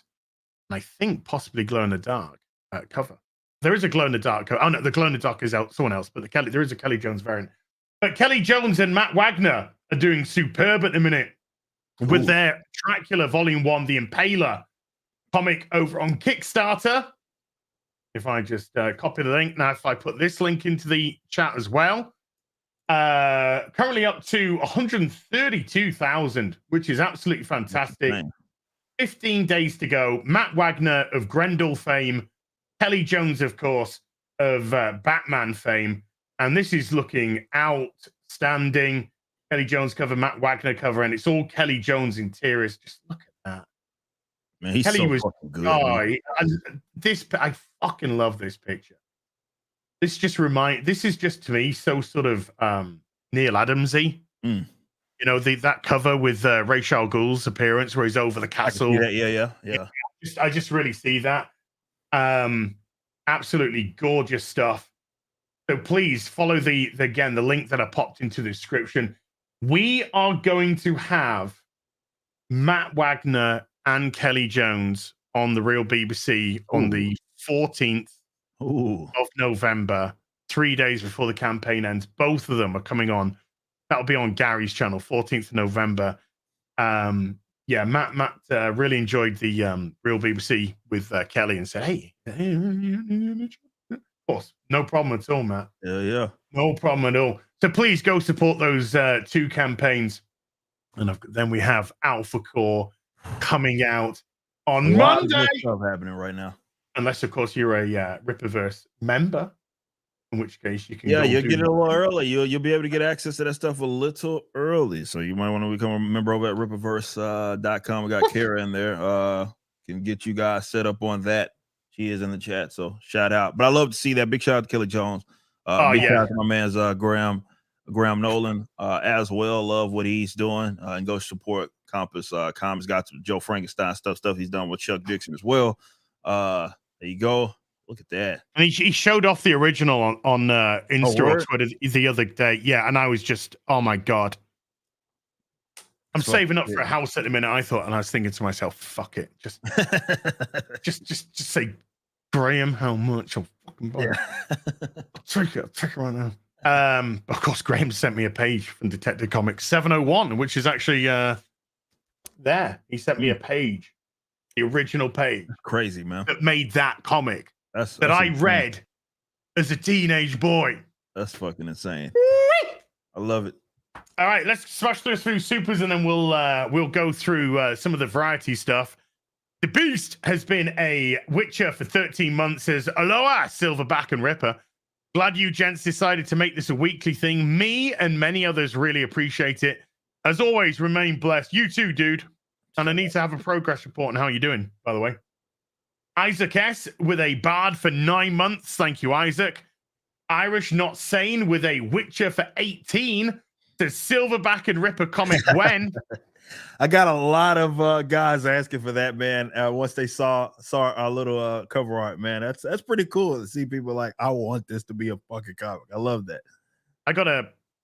After the show, I've got an idea for you. Cool. Play with. Cool. Got an idea to play with. Aurum Faye has become a member at the Bard level. Thank you. Avery Parker with a $2 says it has been decided. Oh, it's always decided. Well, it's been decided that we get this show going. That's what it has been decided. Oh, yeah. The wonderful, incredibly diverse Dan Vask. Well, it's diverse for me because he's got hair and I ain't. He's got beautiful hair. God, I wish I had his hair. Wish I had his talent. 20 gifted memberships from Dan Vask. Please subscribe to Dan Vask. The guy's got his fucking voice is just outstanding, man. Andrew Michaels has been a Bard for 2, and Colhauser ARAH gifting 5 to the stream as well. You're a legend as well, Colhauser. Mr. Tickle Trunk with a sorcerer for 33 says Eric's in Az's house now. Oh yeah, you moist mother fluffer. Yeah. Mine today. Eric's house next week. We'll be bouncing back and forth as we do with Ryle Baby. Oh yeah, I got the article. Don't worry, I've got it all lined up. Got it all lined up, baby. Yeah, it's gonna be good. Jordan Crow with a $5. My background art is on Az's live stream. Bucket list item complete. That's very true. Shout out to Jordan for designing this bad boy right here. Absolutely superb, Jordan. Mr. Hat with a $10 says, hey, Az, it's nice to see you. Keep improving your health. It's awesome to see you post workout pics. Eric, as a creative, what drives the story more, plot or character? Ooh, that is good question. Well, I guess for me, it would have to be character just in how I write, because I develop them before I start the story for most of my characters, especially my main ones. Like, you know, I talked about my universe Bible it is that I have. Like, I developed Isom as an example, like fleshed him out as far as who I needed him to be and who I wanted him to be, so I could tell a story that made sense for that character. So the changes that I made as I was telling the first telling the story of the first book were very, very minor. So for me, that's what it was in my writing style. So I'd say characters, but perhaps there are writers that maybe they're writing a story, and definitely if it's new, maybe it's the opposite way for them. I'm not sure, but that's how I see it. Yeah, I mean, if you got a more established character, I mean, Isom is new, so he's being built, he's being fleshed out. Not everything's going to be dumped at once. Yeah, exactly, guys. What's his yes. Not everything's so yeah. It's better that your character drives your story. Yeah. But when you've got established characters, like a lot of the superhero characters that are already established, people understand Bruce Wayne and Clark Kent for the most part. So you can create your narrative based off the story, more story, and then let character elements flood into that. So it's situational for sure. Eric was tweeting me or DMing me some stuff yesterday of some visuals, and I was like, I'll get on it, but I'm at the gym right now. Yeah. And I just sent a picture at the gym. I love it. Let's get it. Get at it. Jeremy with a D-Day Cobra with a $20 says, damn good day to start this show. Damn it's right. as if we colluded with Variety. It is. Yeah, that's very true. Serendipitous events happen, and today is one of them. Thank you, Jeremy. CJ with a $10. Hail to the Silverback and Ripper. Can't wait for Alpha Core. Much love to you both. Me neither. I cannot wait. Legit, cannot wait. Right, man. I'm gonna get it all of it, all over it, all of the merch, all of it, multiples. There you go. CJ has become a member at the bad level. I'm a slap. Thank you, CJ. Avery Parker with another $2 says, I'm everything but talented. I can relate to that. Brandon Clark with a $10. About my Guatemalan hamsters. Those poor Guatemalan bastards ain't gonna know what hit them. Just not enough creatine pellets in the world to give them what they need. Oh, my mate just got some creatine yesterday. I might give it, There you go. Got some of that water in the muscle, Yay! I know it. Get me some BCAAs, Thanks for sending my hype level to space. #, we want the Silverback. A lot of people want it, man. I love and shout out to my man Will Conrad. He is he's done a lot of artwork. You guys have seen his cards. He's done some more work. We're working closely, man. He's been around forever, man. Spot the difference. Same. Spot the difference. Uncanny. Thumb man. But no, man, shout out to y'all. No, I don't think you guys are crashing the site for a third time. We got a lot of technical stuff and some fail. Now you just fucking giving us a fucking reason. It won't happen, man. Come on, chat. Monday, crash that fucking site. Guatemalan hamsters. We got fresh new Guatemalan hamsters to run our service, and those are unlike anything you've ever seen. So it won't happen. Don't count. We're gonna break them hamsters. I swear to God. If we do, I'm gonna be so proud. Diz the Jizz Bot 199. Good fucking Gary in the fucking picture, man. Silly, man. Became a member at the bard level. Thank you, Diz the Jizz. Connor Matthews has been a bard for 6 months.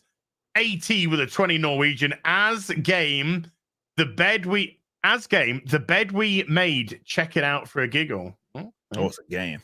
Okay, we'll have a look. Not your average fan with the $5. What dog? I'll give you a what dog. Love you guys. Fan video game franchise and why? Favorite video game franchise and why? Mine is Metal Gear. Mine's Resident Evil. I've mentioned that before. Resident Evil. Why? Yeah. It's like, definitely when I was coming up with PlayStation and all that, it was just the time and element of it all. I think I had a lot to do with it, and I really got lost in that universe. So it's for sure Resident Evil. Yeah, I'm going to cheat. I'm going to give you my top two. And my top two are Final Fantasy and Resident Evil. There you go. Love me some Resident Evil. Got me some beautiful Resident Evil statues downstairs, as well as 1 and 6. Nice. Leon Kennedy. Fucking love that boy. Oh man, such a Ada Wong. Call me. I know you're fictitious, but call me still. I hear voices in my head. Robert with a $2 says, "This is for your new home. Proud of you both. Be blessed." Shout out. You're going to book, Robert. You're going to Black Book. Love you. Yeah, Robert's a good guy. Always showing love, man. Oh yeah. Hopping along. He's hopping along. Seraphin with a $5 says, "How long till a modern creator comes out with a comic where the villain is called Eric the Ripper?" Oh, that's only because they race changed Jack. Yeah, that'll be the case. That'll be the case. That'll for sure be the case. Where Ripper hunts down a self-insert of the author. Somebody's probably already written it. Tim, have you written that? Have you already written that, Tim? Oh man, yeah. He won't tell you what's happening, and he'll just say supportive. But he'll tell you what color people are Yeah. and what orifice they fuck. And what stigma will be addressed with the imaginative royalties. What charity you'd like to virtue signal to. Best name I can think of with a $10 says, just curious your thoughts on this. Joe Abercrombie, one of my favorite authors, once said, you obviously want both, but a weak plot with great characters is a great story. Much love to you both. Characters, if your characters are really fleshed out, they can elevate a story. We've seen it happen already, like with a lot of the main characters. Some of those maybe stories aren't the most memorable, but I mean, it's Batman, you know what I'm saying? So it's like, I could see that. Yeah. Yeah.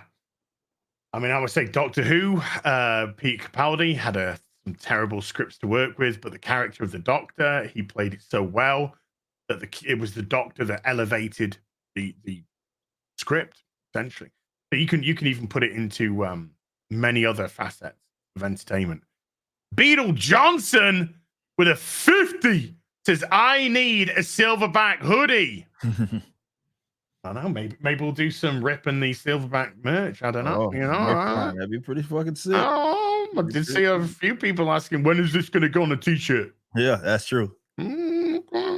Harrison 11106 with a $5 says, I remember the joke from back in the day. You know how you've made it when DC or Marvel is trying to screw you over?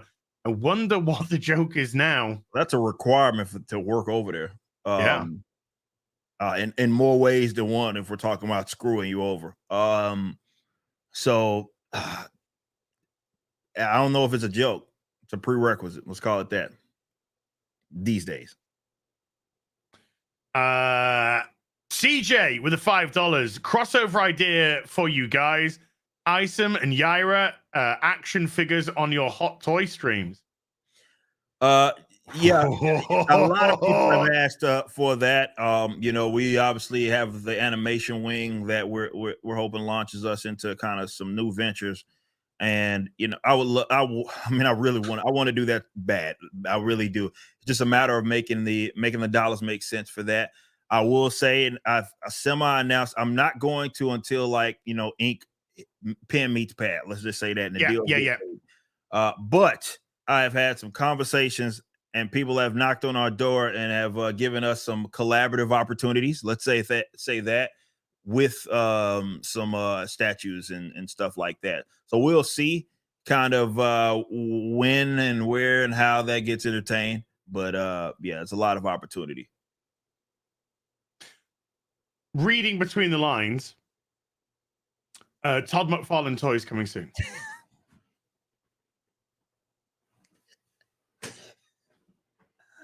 Dude, that's the only place it fucking deserves to go right now. You know what I'm saying? You know what I'm saying? True. Hot Dice with a $5. I showed your video to the gorilla at my local zoo. He thrashed about, nodded his head, dropped the steamer, and flung it at a nearby blue hare. So you like the video? Beast! See, he knew. Silverback's stronger together. And Blazing 64 with a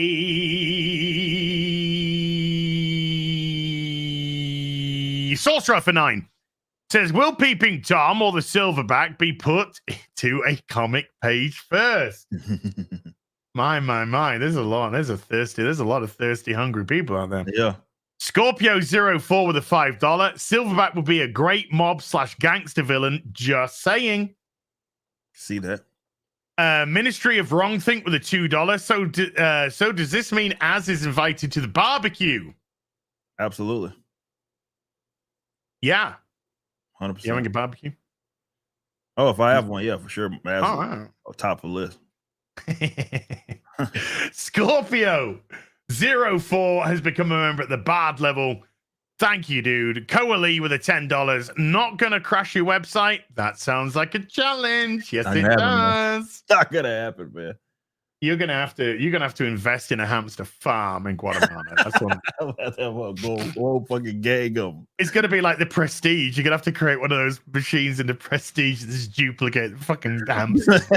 I like it. I don't even know if I'm the real hamster or the fucking Bruce. I love Flash. Nice picture, by the way, Bruce, with a $10. Bruce. Silverback, former Wrestling League champion, now a misunderstood hero / anti-hero. Let's go! Oh, and the servers are screwed. You're not crashing the servers. We're crashing the fucking servers. True Vintage RMB fan with a $5 says, "Hey Eric, congratulations on your future multi-million-dollar success with Alpha Core." Let's see. I've already said to Eric, this is doing 7 figures. That's just fact. Rip to the Guatemalan steroid hamsters. Oh, gravestone hamster face. Hashtag Ripper fans don't lose. Appreciate you, man. Raylo Normie with a $2 says Dixon Nolan Jones. Anyway, McDaniel to round it out. Oof. Scott McDaniel.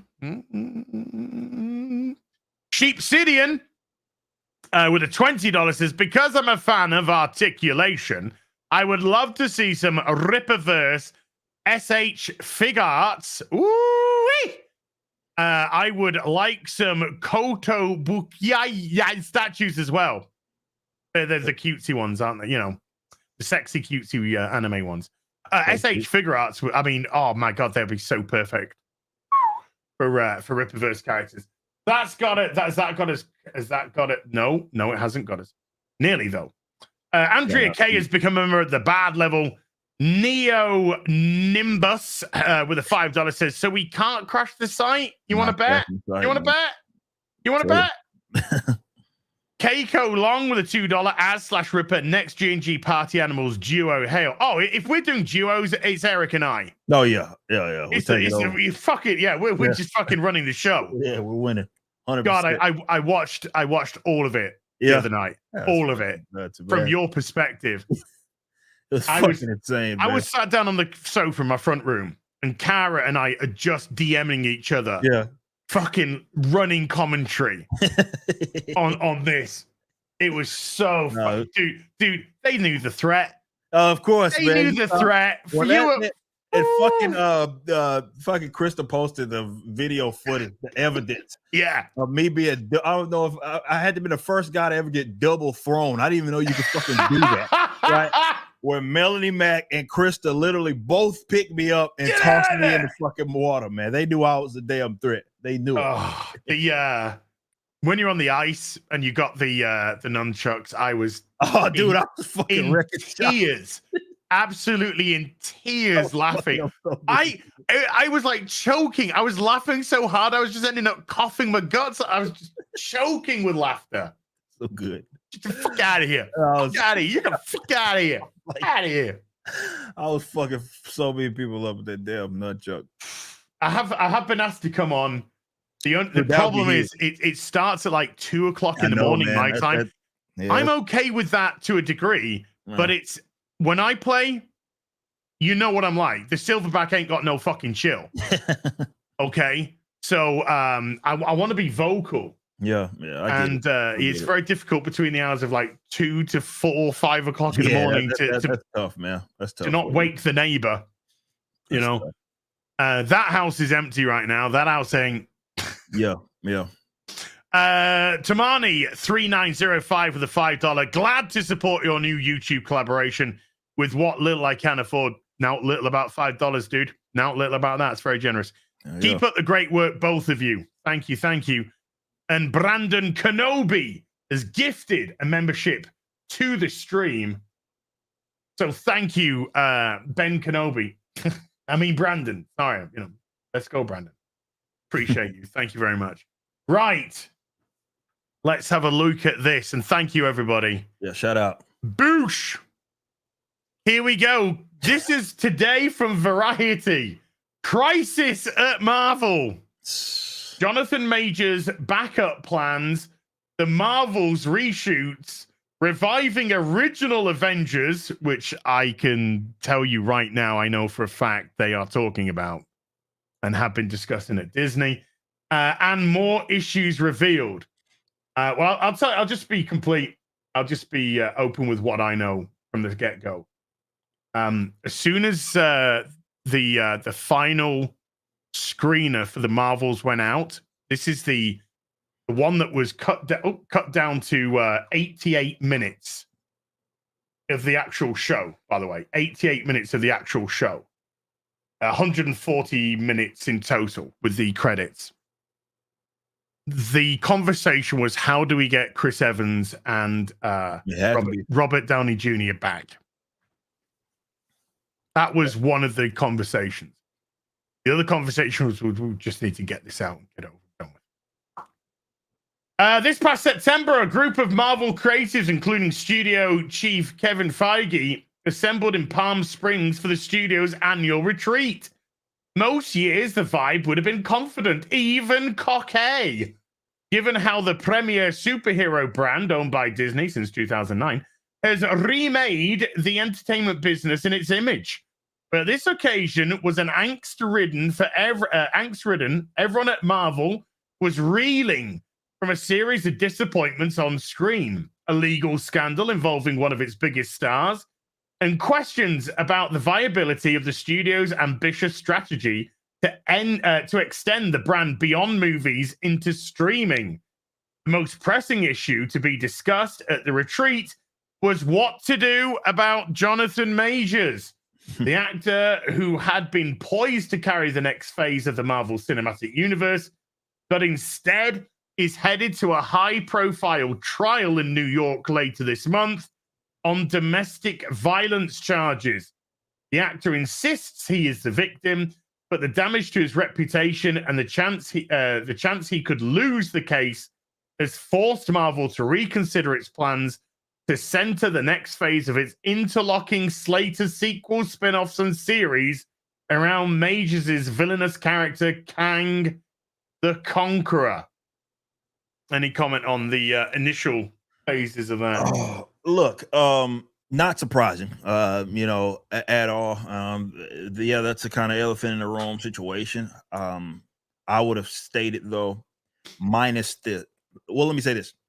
It was not going to work with Kang the Conqueror, and certainly him playing Kang the Conqueror, even if he didn't have the scandal looming. That was a fucking bonehead decision. Yes. Bonehead. I mean, he's a legend in the media eyes. Yeah. But he hasn't displayed anything as a customer, as somebody, I didn't find him entertaining in Loki season 1. He got killed. Then we got Ant-Man, and he got killed. And then we got Loki season 2, and he got killed. So, Kang not really showing themselves as a major threat. And the only version of Kang that was anything half decent was in Quantumania. Mm-hmm. The other 2 versions of him have been, to be quite frank, embarrassing. Yeah. So maybe in the media eyes, but in practicality, I don't think anyone gives a fuck about Kang the Conqueror. Yeah, I think that became obvious. I think it was a weird sort of I think it was a weird hero to set up as the big next baddie anyway. Character. I think that was a terrible move in general. And then, yeah, to your point, it's not like they were writing him into anything that was going to be remotely intriguing. So he was set up for failure either way it go. And yeah, you have this whole thing. I think we were literally streaming when that appeal or whatever it got denied, or was it a motion to dismiss? I can't remember. And it went, so basically they're going to trial. So yeah, they have an issue there because they tried to center this future around this character, right? That is played by him. So that's going to require them to change a lot. But even if, I think this is my personal assessment of it all, I think that shit was dead on arrival, even if he didn't have that looming over his head. That's a big thing. It's not nothing to sneeze at, make no mistake. But I even think if you remove that, you still got a problem. Yeah, I don't. I'm a DC man, not a Marvel man. So my sort of knowledge of comics is way more DC orientated than Marvel. I had no fucking idea who Kang the Conqueror was. I None. did, and I just thought it was a stupid casting. Obviously, race aside, like I mean, it was just, I didn't get it. I didn't get it. I really didn't. I just didn't understand it. It's like when they did the Green Lantern movie with Ryan Reynolds back in 2011, whenever it was. Was it 2009? It might be, yeah, might have been. Yeah. It was late. Well, let's say 10, 15 odd years ago. Yeah, it was around that time. And they used Parallax as the main villain for that, and they made it like a jizz cloud. Yeah. For a start. And I was thinking to myself even then, unless you are a hardened Green Lantern comic reader, you're not gonna have a fucking clue who Parallax is. And if you are and you know who Parallax is, then you're gonna think, why isn't it Hal Jordan? So I know it's like an entity that feeds on the yellow and all that sort of, or uses yellow to feed up, blah blah blah, feed on the weakness of the Green Lantern. But it's just like, this don't make a lot of. And then they just had the Fantastic Four 2 with Galactus as a goddamn jizz cloud. Yeah, I was just about to bring that up. So they make some they've made some weird decisions with their villains. I mean, even Thanos was risky, considering that it's not the biggest. It wasn't I mean, for a reader, absolutely. You can't deny the Infinity Gauntlet arc or any of that, but even then it still wasn't the top dog, right? As far as villain, but they did, to their credit, spent so much building him into a threat, so it made him believable, like he should have been. You know what I mean? It made it believe. That's what they're not doing. I mean, you talk to your point, killing them off multiple times, and I get it, that kind of ties into who Kang is, but like from a visual perspective, it doesn't really make sense, and it nullifies him and his threat, if you will, if that's going to be your approach to storytelling. So again, you picked a weird hero, and then you're not, villain, and you're not even building him or setting him up for success, and the casting in general was just off. And none of it made sense. And we could talk about it till we're blue in the face. They should have made this trend towards a big Fantastic Four villain or a big X-Men villain. Should have been the next wave. Not should have been Doctor Doom. To me, you should have been Doctor Doom. Yeah, that would have made a lot more sense. You should have brought it back towards Earth and got out the cosmic stuff for a bit. Let the cosmic stuff sit. Build up the grassroots characters again, or reestablished them as grassroots characters, and then put them up against Doctor Doom. Yeah. That's what I would have done. Fantastic Four. Yeah, introduce those in. That's. I think they had a great avenue to do so, but no, they wanted Phase, Stunning, and Brave. That's what they got, and now it's crashing down. As now, even the Shield media are starting to come to terms with. They're late to the party. But trust me, Jen. Jen and Sylvie. I don't know which one's speaking this, but if you introduce Rogue by them to the MCU, literally by fucking up Captain Marvel, that's a layup. That was a layup. People would love that because they don't like Captain fucking Marvel, and they never have. Not this iteration. Not this iteration. Her, Captain Marvel, not her. She was never liked, right? No. But that they could have played into that by doing exactly what Jen and Sylvia said. They're like, hey, you guys don't like her, we don't like her either. Ties into the comics as well. So so you're checking all boxes there. Yeah, checking all boxes. That would have been, that's a layup. That makes too much sense, which is why they didn't do it. It's the right kind of fan service to introduce somebody like Rogue in. Yeah. Now, if they can nail Elliot Page as Rogue, we're in. At the gathering in Palm Springs, executives discussed backup plans, including pivoting to another comic book adversary like Doctor Doom. But it should have come before then. But making any shift would carry its own headaches. Majors was already a big presence in the MCU, but not really, though. True.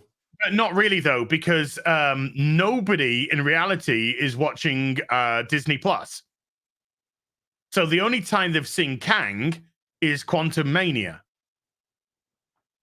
and he got killed by communist ants. Literally. Literally. That's what he said. And that's something that we should admire according to him. Socialism is a bit of a charged word. But large presence, not much. Including as the scene-stealing antagonist in February's Ant-Man and the Antifa Man and the Commie Mania.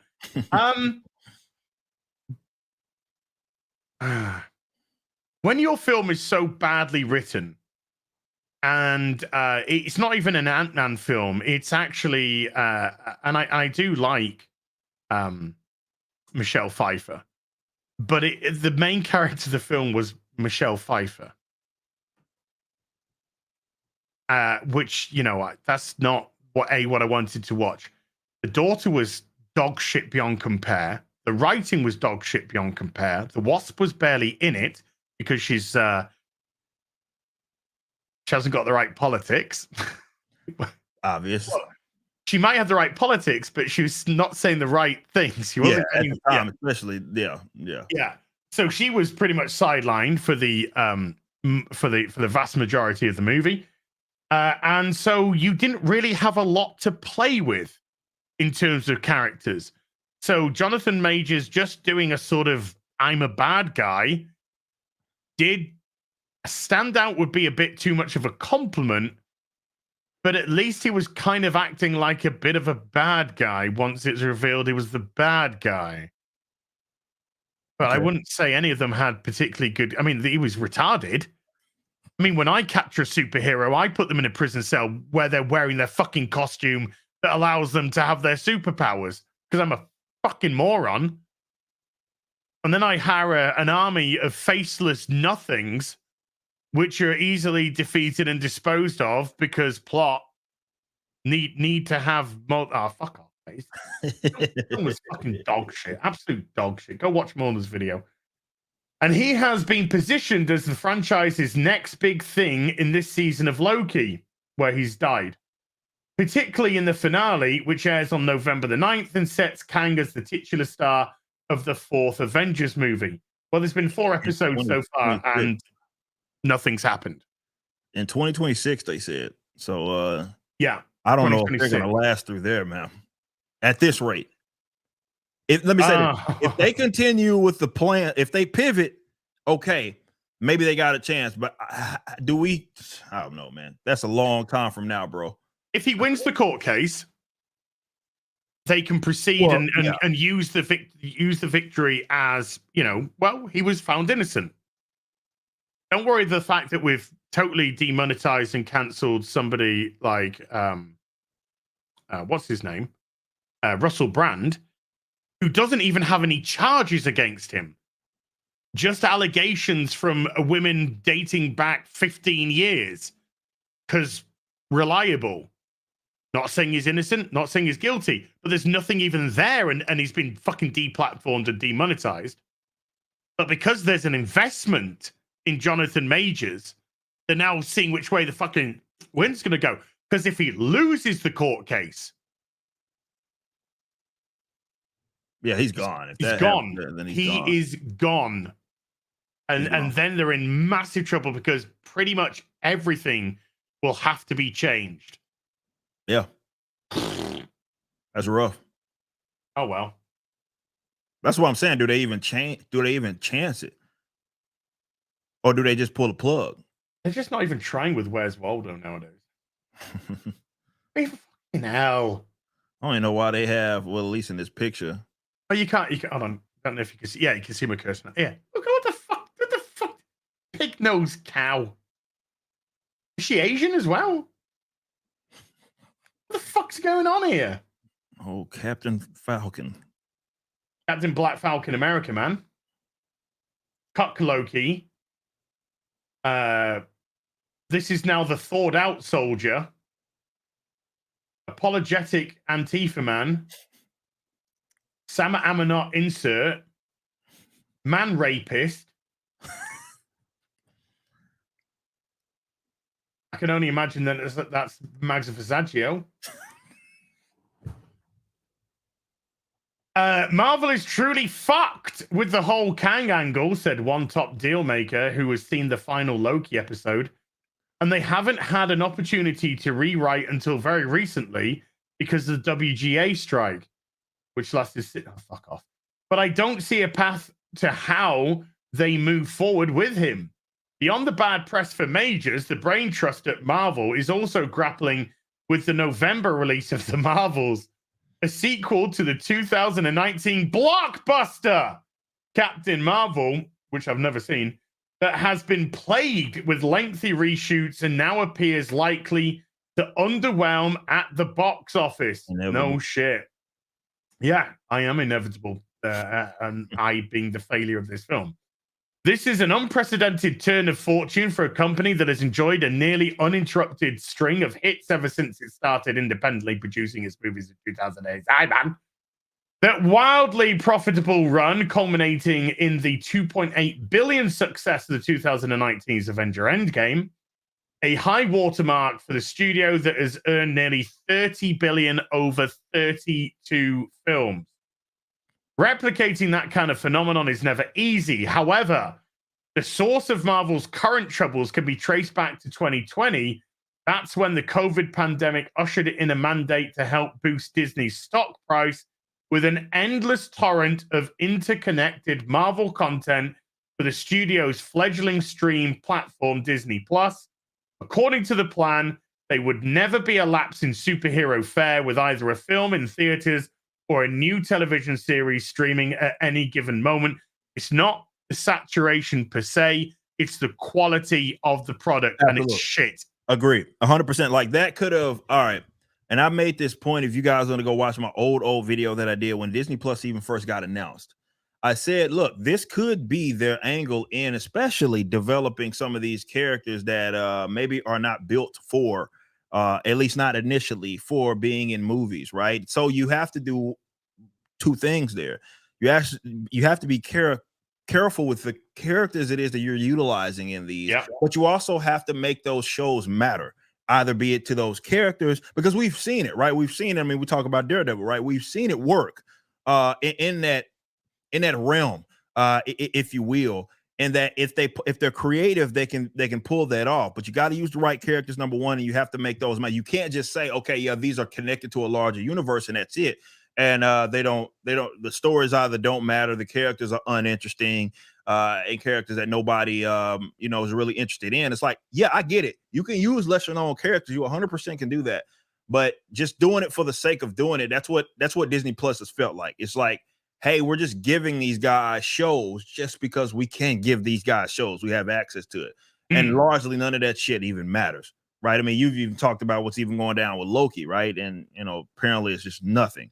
It's not nothing. Really 4 episodes of nothing. Yeah. So same could be largely said for even was the last shit with Eye Patch.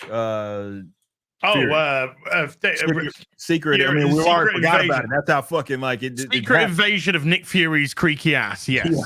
So it's the same thing, right? Where nothing, people are not leaving that with something.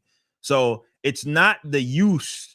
And that's letting them off too easy. It's not that they had. I would argue that if they played their cards right, it could have been an advantage, but they didn't. So that's on them. That's on their failure to deliver. And I think that should be the angle here.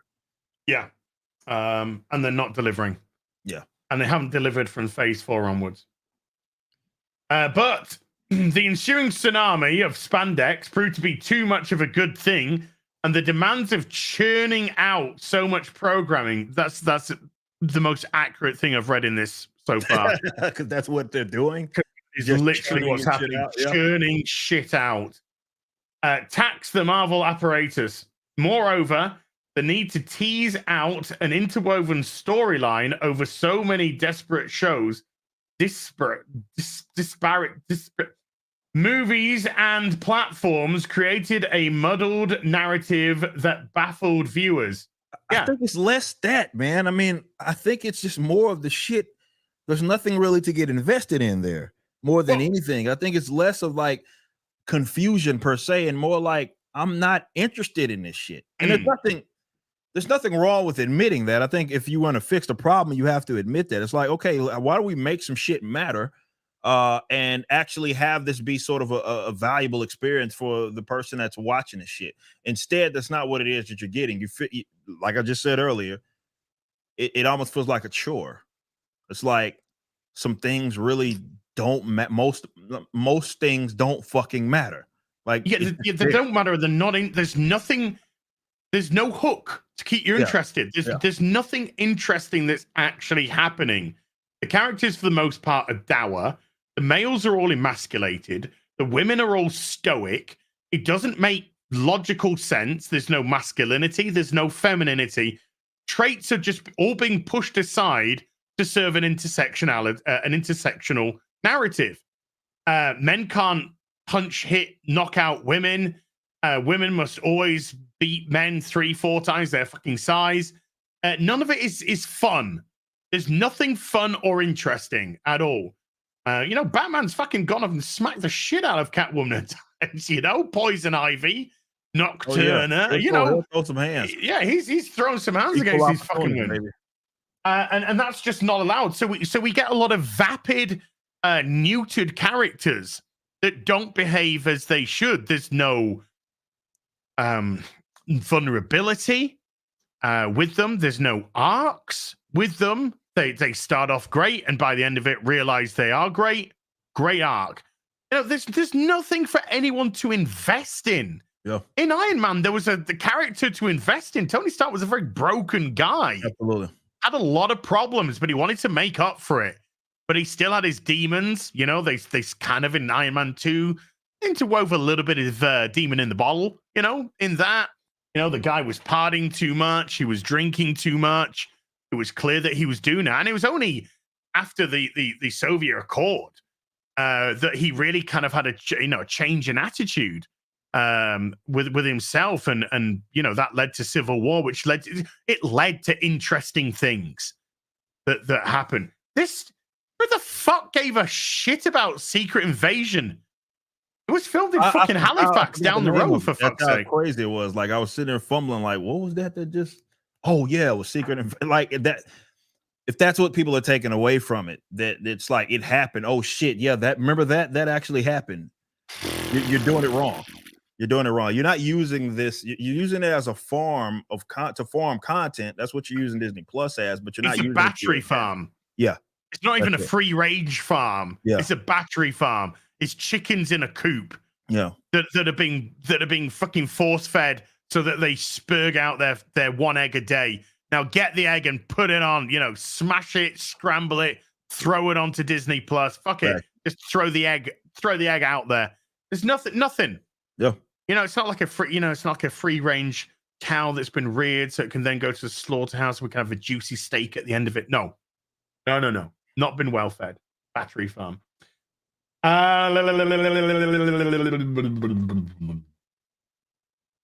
Marvel machine was pumping out a lot of content. Did it get to the point where there was just too much and they were burning people out on superheroes?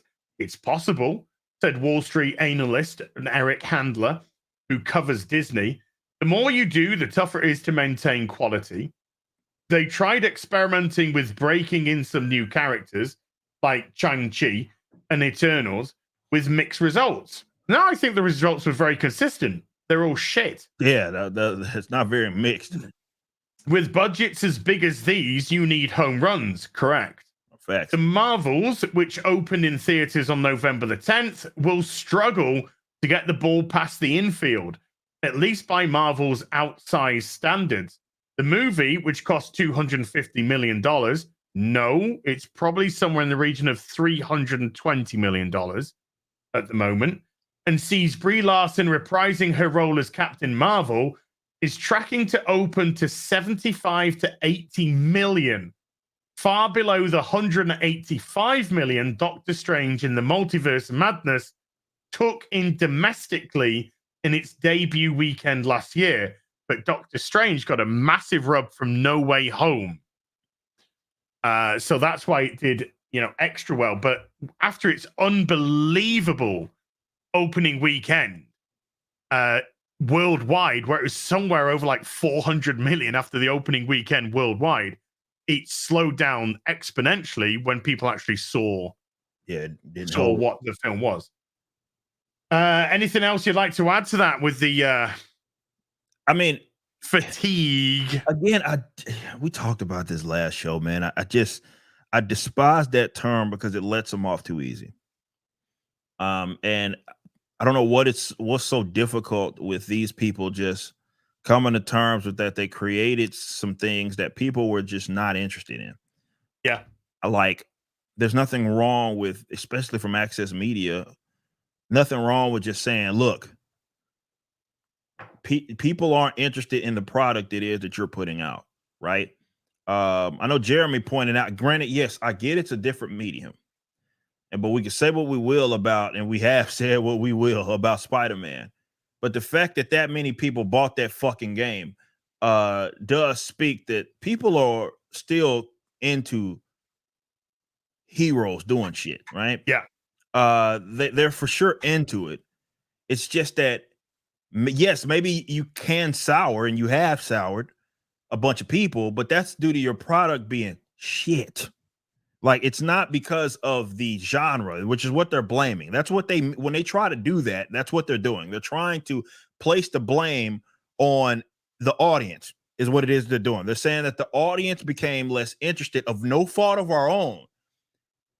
And that's why we're not doing as well as what we anticipate. When it should be, and the facts are, you produced a product, multiple products, and people aren't interested in those products. Therefore, you can't retain that audience, and therefore your future products don't do as well. But that's of your own doing. It's you and what it is that you promote. It's not the industry per se. It's you and the shit product that it is that you put out. It seems like it's like pulling teeth for these guys to just flat out admit, we fucked up. The phrase that we had right after this uber successful phase that we had, we banked on producing dog shit. We banked on we were smelling our own shit, and we banked on getting behind characters nobody fucking asked for. Mm-hmm. And we weren't going to do a good job of building those characters up that people asked for, or at least it was going to come off as something that really wasn't really organic. And we put so much behind them. I'm sorry, it's very difficult for people to get behind Agatha and get behind the Marvels and get behind Ironheart. And Echo. Like it's hard for people to be like, that's what I'm fucking got to get used. What? Definitely when they know that you have shelved the entire fucking X-Men as well as the Fantastic Four. Like, I can't buy into that. Most people can't, even normies can't. So that's of your own doing, though. That's a mishandling of the assets that you have. You specifically saw it. What was the fucking point, man? I still don't get it. What was the fucking point of buying Fox? To let their great IPs, Fantastic Four, X-Men, sit and rot. That was the point. That's what it feels like. It's like you got it just to say you got it, because you didn't do shit. You've done nothing. We don't even have a fucking casting of the fucking Fantastic Four or the X-Men. But we know right. Okay. Do you know something? We're lucky. We are lucky because Victoria Alonso, she said, oh, I don't even know why it's called the X-Men. There seems to be a lot of women there because she's fucking retarded. And then she got out. She's absolutely fucking retarded. That is the level of incompetence that you have handling them. And she proved to be a great scapegoat for them. They used a nice little technicality, got rid. Yeah. But that's the level of person that you're dealing with. When they should have gone from Kang, and they should have given it 2 to 3 years at least to let it sit after Endgame, and then they should have come back with Doctor Doom. That's how it should have gone. The first movie of Phase 4. You're never going to believe how this actually interlinks. Phase 4 should have been the return of the Fantastic Four, layup, or something along that kind of lines. That's how yeah. Phase 4 kicks off with the first family of Marvel, the Fantastic Four. You set up the Fantastic Your marketing Four. is You set up Doctor Doom. It just a fucking layup. writes itself. It's too easy. That's too fucking easy, man. That's too fucking easy. And that's because they don't have people that are in there like yourself to listen to in order to make decisions. I'm just a white supremacist racist, mate. Well, that's true. Yeah, I mean, they tell me that all the time. Let's get the facts right. But that's the problem. They don't have people who are like, look, this is an easy layup, right? So look, the mismanagement of the properties is obvious in the fact that they didn't bring any of those, but also obvious in the fact that you brought in a character like again, it's context matters. So in addition to not getting behind Fantastic Four and all this stuff, you know how we know that they don't know what the fuck that they're doing. They have no idea what properties it is that they have a hold of. Just look no further than Adam Warlock. Oh, Jesus Christ. And the fact that, one, you brought him in after Thanos, which makes no fucking sense whatsoever. You even somewhat set him up in Guardians, because that's what Aisha said in the at the end of one of them shits, where she's like, well, which again, that probably shouldn't happen either, but at least you mentioned and referenced Adam there. I'll name him Adam, whatever she said, right? That was what she said. And then you bring him in for fucking what? For what? Like to be retarded? That's basically what it is. To be a fucking he was literally mentally deficient. Yeah. Makes no sense. It's like, and Thanos is gone. Hell, they even brought in fucking they brought in Thanos' brother after the fact. What's the point, Marvel? Like, I just don't fucking get it. I feel like if you got anybody that's competent, that understands your properties, they don't make a decision like that. They don't allow you to make a decision like that. They say there's no fucking, leave them on the goddamn shelf. Like, if we're gonna just like what to me, it's a spit in the fucking face of everybody that has fucking been collecting these comic books, talked about this shit, to say, hey guys, you know this one prominent villain that this character is specifically known for dealing with in our comics. We're gonna have him be dealt with finally in Endgame, and then we're gonna bring up his one remember the whole fucking point. This is the adaptation of the Infinity Gauntlet arc. That's essentially what this is.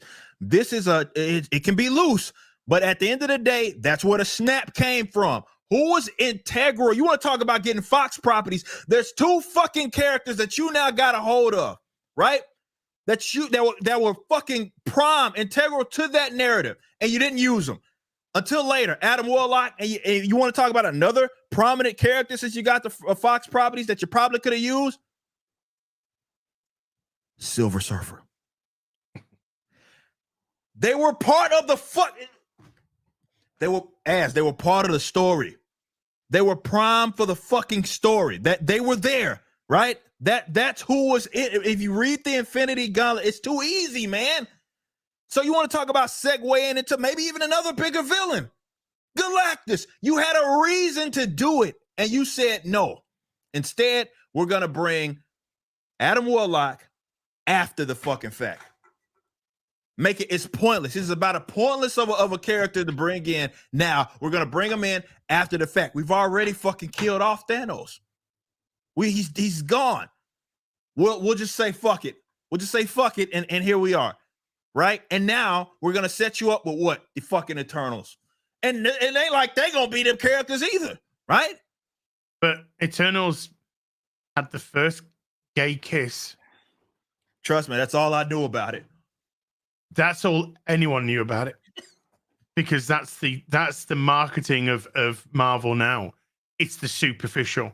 You see, you're talking about bringing in Adam Warlock. You're talking about bringing in Silver Surfer.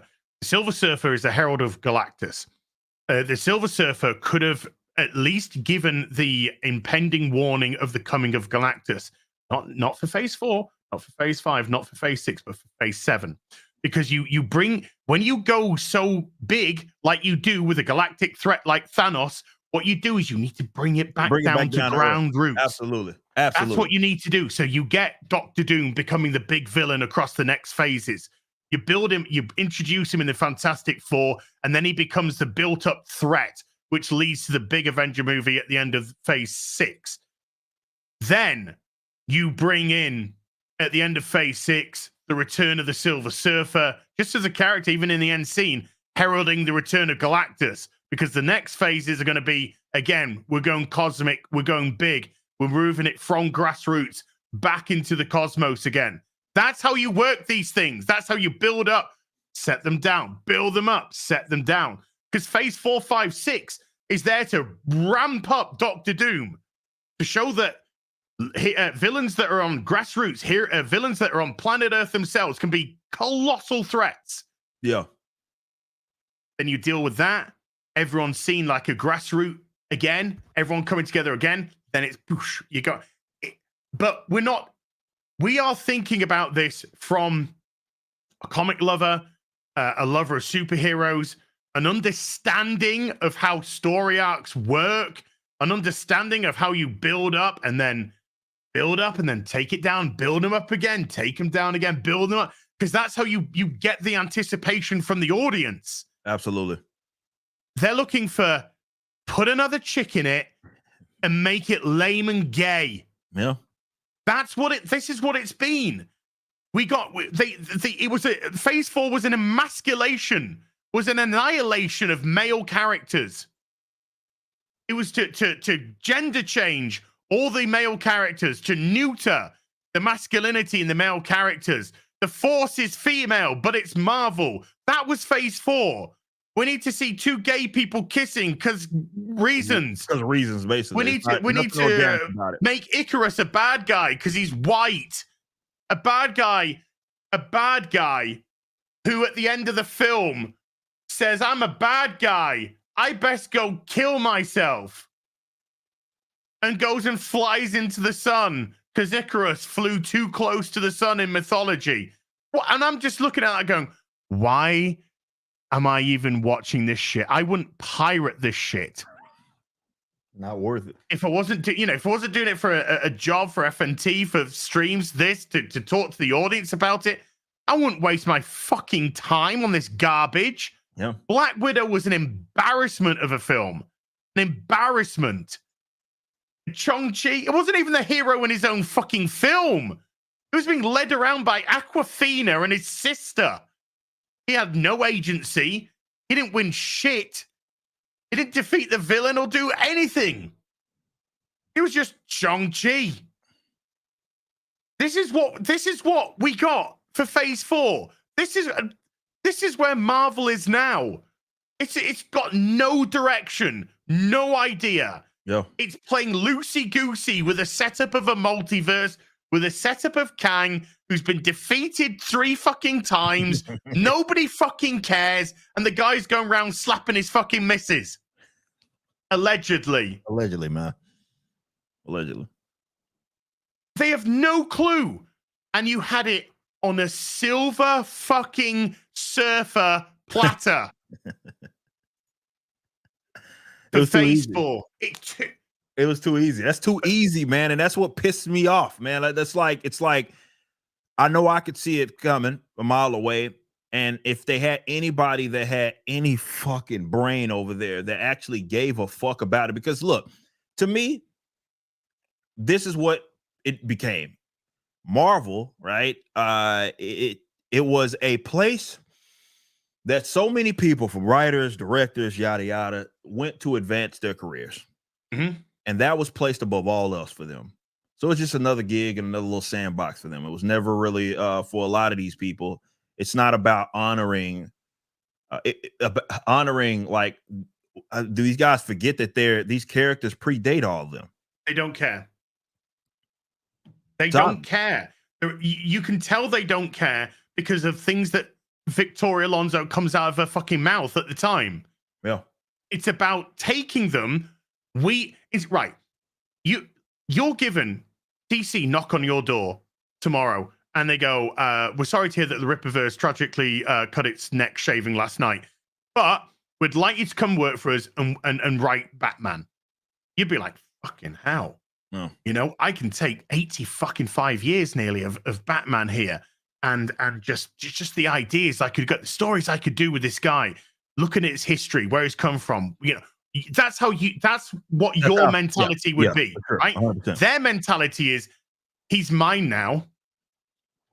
He's mine now, and I can do with him as I want. So Batman is now going to become a fucking trans lesbian of color who has moved from Gotham to Portland, and that's the attitude.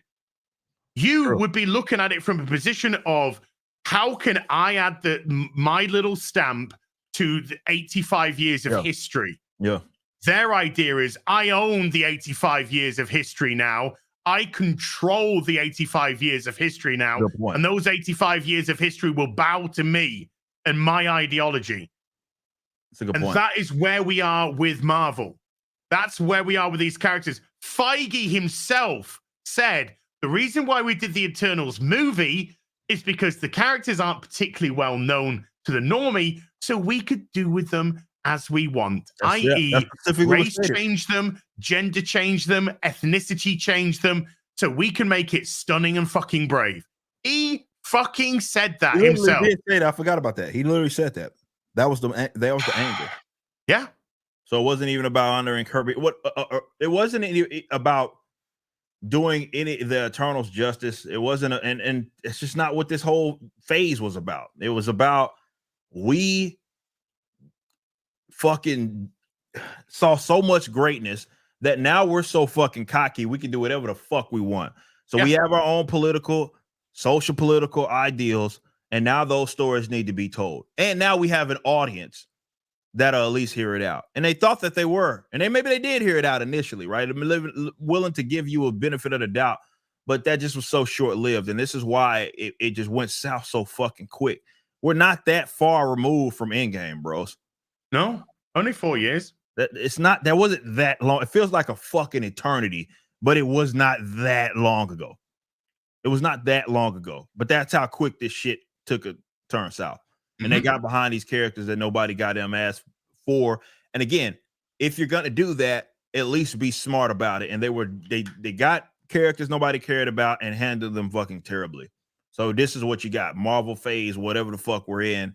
And now they're at a point of, I don't know how they could ride the ship. The most interesting part about this, we have to go through this. The part where they talk about fucking Blade. Oh yeah. We'll smash through that. It's fucking hilarious. We get the bit with Nia DaCosta left the Marvels during post-production to make another film, which they didn't seem too chuffed about. But yeah, let's get to this Blade bit. Times are pushing, but the Blade bit is pretty fucking hilarious. I mean, hilarious in as much as I want to cry and kill myself. But, still hilarious nevertheless. Quantumania, nobody cares. She-Hulk. Oh my God, God, there are so many videos to be made about this article. It's unreal, isn't there? Oh, yeah, man. Oh, my God, She-Hulk. Where are we going to get to? Blade. By the way, that is a great picture. I think it's an on-the-set picture. I don't even think it's in the film. but it's just a great sort of kind of like boss picture. Yeah. But there you go. Here we go. As public criticism mounts, Feige is pulling the plug on scripts and projects that aren't working. Daredevil, Born Again, dumped. 8 episodes made, 8 fucking episodes, bros. And writers, directors, everybody's fired. We getting rid of all you motherfuckers. Yeah. Get out of here. Fuck out of Dodge. Yeah. Case in point, the Blade reboot, which is just absolutely disastrous. The Mahershala Ali signed on for the eponymous role of a vampire. Things looked promising for a 2023 release date. Well, the guy's a fucking brilliant actor. But the project has gone through at least 5 writers, 2 directors, and 1 shutdown 6 weeks before production. One person familiar with the script says the story at one point morphed into a narrative led by women and filled with life lessons. Blade was relegated to the 4th lead. A bizarre idea considering that the studio had a 2-time Oscar winner Ali on board. What do you mean? Like, okay, first of all, I guess I could take it in 2 different angles, right? With this, because is it bizarre? Or is it current day? Oh, it's current day. It's the absolute cherry on the cake of current day. So that's the way that I see it. It's less surprising and more, that's exactly what the fuck I expect from these idiots now. Yeah. Like this is what we've got. We've grown accustomed to exactly that. Naming the goddamn film Blade and then him being fourth place or in the bitch to 3 other females. That's it's about as, of all the videos it is that we've done, if you want to talk about personifying it or embodying it in the things that we've discussed, it's that move right there. And again, the way that I see it, I think of not just, okay, this script got approved and it's dog shit. I look at like how many layers of fucked do you have? Shout out Gary and everybody. But how many layers of shit, and how, I think that's how we have to lose. It's easy to lose sight of it, but you have to look at it like nobody thought this was a bad idea before it actually became one that they started at least executing some sort of plan to make manifest and become a reality. So that shows that you got a leadership problem. That shows that you got just a general production problem. That something so fucked got approved in the first place, when anybody should have saw the draft of that and should have been like, yeah, that's not fucking happening. And matter of fact, you get out of my fucking face. Yeah, who did this? Bring them in. Yeah, bring them in. Did you do this? Yeah. Okay, great. Fuck out of here! Get the fuck out of here! That's how it should have gone down. That's what I would have fucking done. Wait a minute. Life lessons. The guy's fucking dead. It's a fucking vampire. Look at that. But look at that. The story at one point morphed into a narrative led by women and filled with life lessons. It was right. I'll give you a little bit more info on that.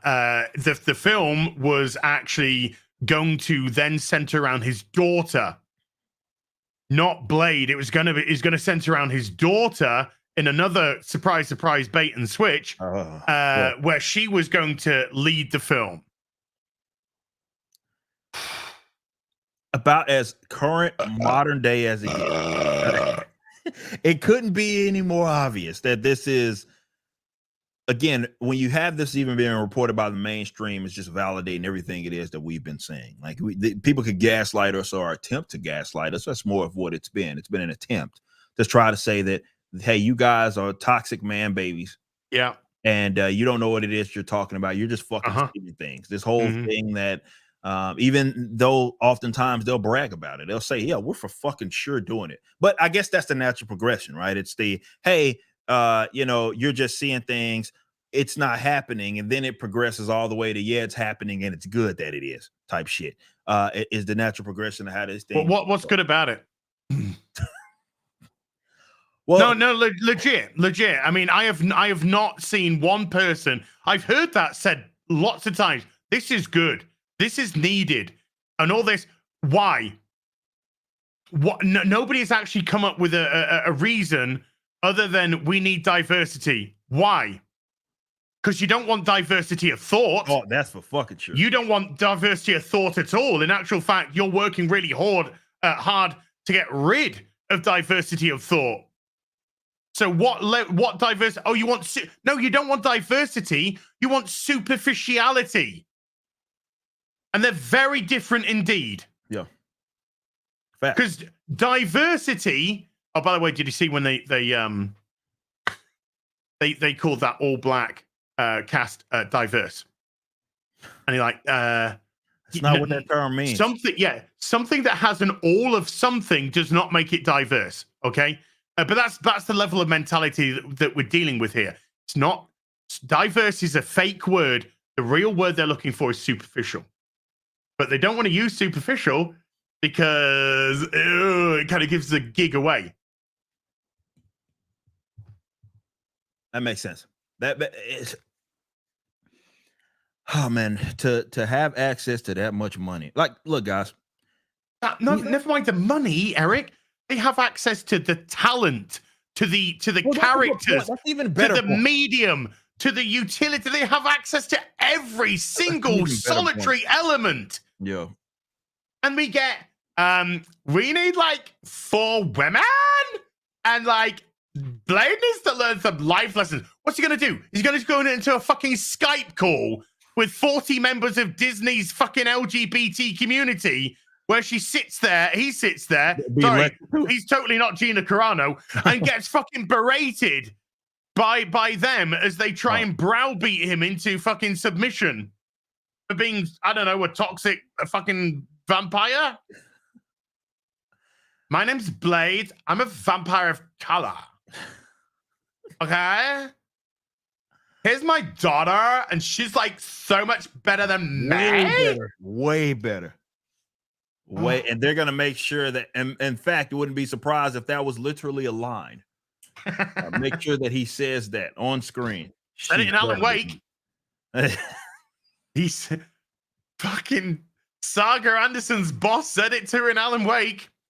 I might be your boss, but you're a better detective than I am. I just get in your way. Oh, fuck out of here. If they have to, oh man, that's just such bad writing. But it's so par for the course. This shit's, you want to talk about DOA, man. Like, I don't know. Does Blade come out? I said a long time ago, I don't think this film's ever coming out. I think Ali's going to leave the project. The best case scenario is Ali's going to fucking do one, and they'll get some other fucking guy to come in, and then they'll make a fucking wank Blade. But I don't think this is coming out. Yeah, I don't see how it happens. How'd you make a PG Blade? Yeah, that's another thing. It was set up for failure. The whole fucking shit. It was already set up for failure from start to finish. And like so was Black Widow. So was Eternals. Why are you releasing a Black Widow movie? She's dead. You want to talk about things that just don't matter? It was just a setup to bring in other Black Widow. The film was garbage. Eternals. What was that set up to be? It was literally set up to be a purse puppy parade of diversity. That's why it existed. Yes. That was what they led with. They said, we want this to happen, and we need characters to do this. And then they took the Eternals. So they didn't lead with, does the Eternals even fucking make sense from the story it is that we're telling it? No, that had nothing to do with it. They're like, we'll figure that part out. We need to check boxes. Mm-hmm. Who can we utilize to do that? And that's what they did. That's how the narrative, that's how it came out. To be fair, that this whole slate of dog shit that we're preparing for, that's how it came out.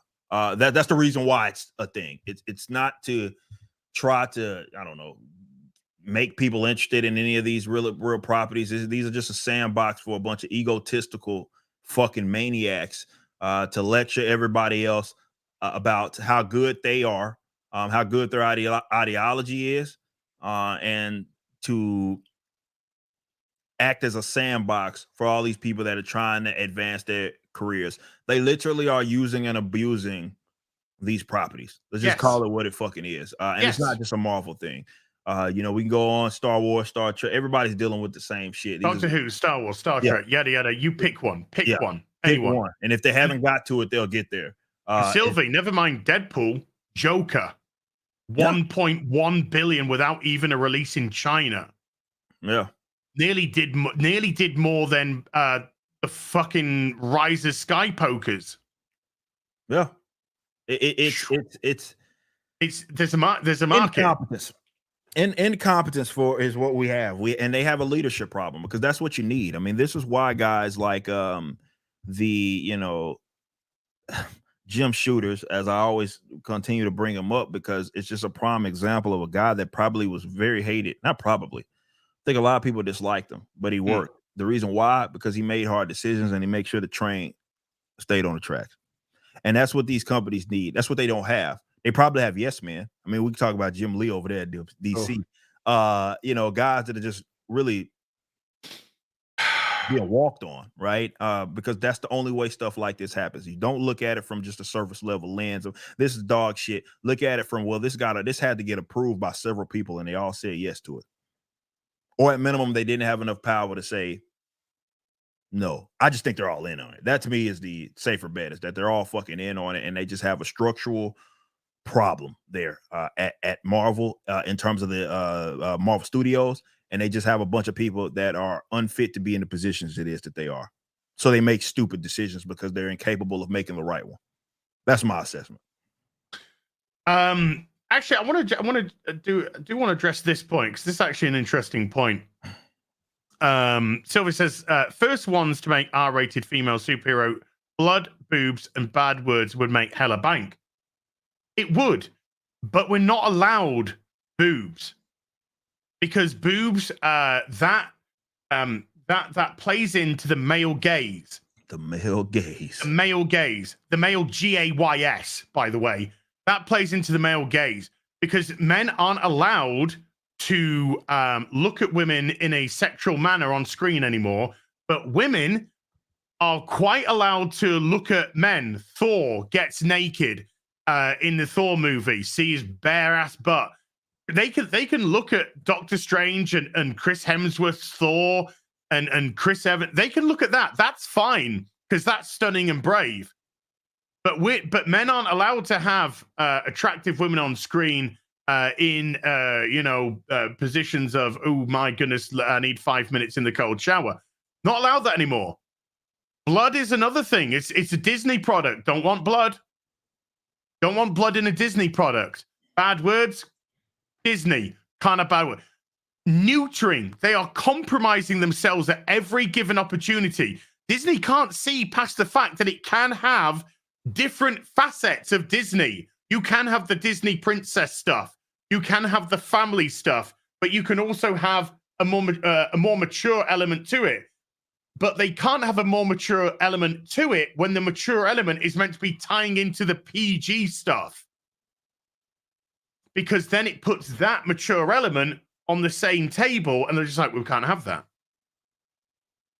But if you notice the distinct lack of stuff like that in films in general now.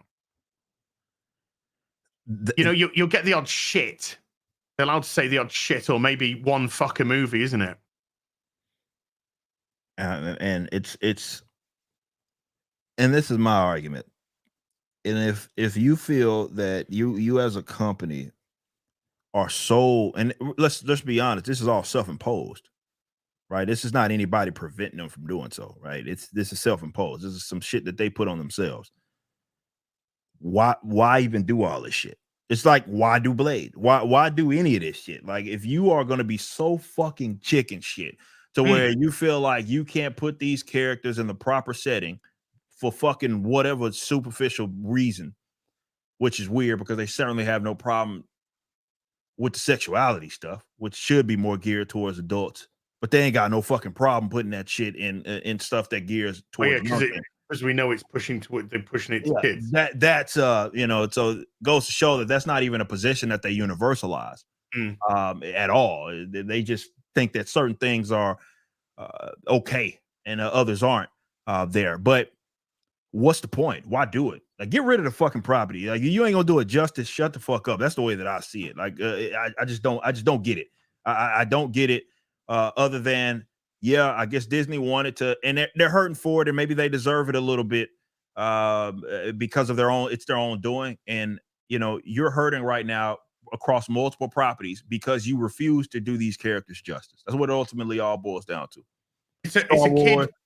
It's a rich kid with Indiana toys. Jones, all that shit. It's a rich kid with toys. They have all the toys. They don't want to play with the toys, but they don't want you to have the toys. Because they're my toys. Yeah. Everything that they've touched, Disney Marvel, destroyed. Disney Star Wars, destroyed. Disney Indiana Jones, destroyed. All of it's destroyed, and it's all been destroyed through ideological decisions. Because you won't let characters be characters. You won't let men be masculine. You won't let women be feminine. You won't let men be strong. You won't let women be vulnerable.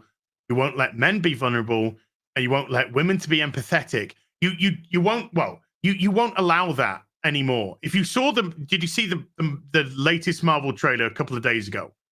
where it had the fucking dog shit Oh music. yeah. She uppercutted some motherfucker through a yeah. through the roof. And it was the women that were blocking the men from getting harmed. Yeah, I remember that. Yeah. While the men were cowering on the floor, because that in a nutshell is where we are with this shite. Unbelievable. That's where we are. It's now parody. It's now it's just dog shit. Terrible. You know, thinking back, just look at what Tony Stark was doing in Iron Man 2. Had all the women around him, had the dancing girls. Hell, look at the introduction of fucking Black Widow. Oh, yeah. Sorry, Scarlett. I know you felt so sexualized. Yeah, as you were giggling and laughing off camera, as we saw, wiggling your butt in front of everyone. That's who the fucking character is. She's a femme fatale. Yes, that's who she is. That's what a femme fatale. Femme fatales use their sexuality to disarm. That's one of the whole things. Yeah, is when you see I'll give you another example. The woman in red, The Matrix. Yeah. Why does everybody fall for the woman in red trap? Because it's a femme fatale to disarm you. That's what they do. Yep. They disarm you with their looks, their body language, their curves. And by time you fucking realize what's going on, it's over. Yep. You're done, mate. You got it. You fell in the trap. That's the Ada Wong, Resident Evil. She's a femme fatale. Yeah. She played fucking Leon like a fiddle in Resident Evil 2. Played him like a fiddle. Even kissed him on the way down to the lab when he was even beginning to possibly, potentially question some of what was going on. Kiss him, disarm him. Yeah. And then you get a different Leon in Resi 4. A Leon who understands who Ada is. And that makes for some great banter between the two characters, because even though she's a femme fatale, she actually does have feelings for him. And even though he's wise to her, he does have feelings for her. It's a great dynamic to have, but neither of them will compromise who they are to give into that feeling. No. So yeah, Black Widow's there to be a sexy spy. And there's nothing wrong with that. Catwoman is exactly the same. Femme fatale. Exactly the same. They're there to use their looks, their womanly charms, and by charms it could be anything. Jesus fucking. I like I said, it's I guess the way that you worded it, I think it's perfect. It's it's their toys. They don't want anybody else to play with it. Yeah. And they will run the bitch into the ground, as we're seeing. They have no problem doing that. Now again, I get intrigued by it because I want to know how bad it gets before they really start selling off some of these fucking assets. I mean, Disney's already considered it with ESPN as far as like working with other partners and stuff. Who the fuck wants to? But that's the thing. Like, who the fuck wants it? Like, they're not going to get asking price for that for sure. But they have to pivot. But when I say half, I mean, like, I'm not saying they will. I'm saying if they are to be lucrative, they have to pivot. So if they are dumb son of a bitches and are just going to completely double down, then it's going to get bad to a point to where maybe the assets, I don't know, maybe those assets start being up for sale. Well, just have a look at this headline. HBO has reportedly been making their employees argue online with people who critique their shows. No doubt on sock puppet accounts. That KD special, man. That sock puppet special. Yeah. Now, things like that make all the sense in the world. Burner special, bro. Disney have been stoking the arguments and the division between their audience. Unfortunately, they didn't realize that the people they were sending into battle for them don't even fucking watch this shit. They're not actually interested in this shit. They're not actually. Yes. Will they take a screenshot, put it as their profile picture, and make a Stan account? Perhaps. It's just not genuine intrigue, though. How much profit did they make from that? How many movie tickets?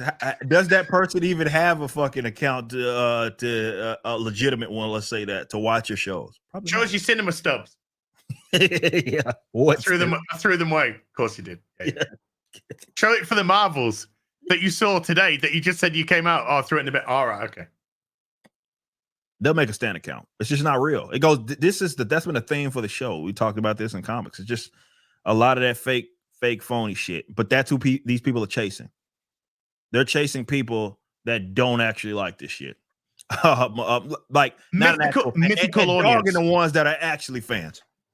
Yeah. Never mind modern audience. Change that M from modern to mythical because it don't fucking exist. Because the modern audience that they claim is exactly the same as it's always been. Yep. The only thing that's modern is that nobody's buying that shit anymore. That is the current day. Current day sales. Current dayisms.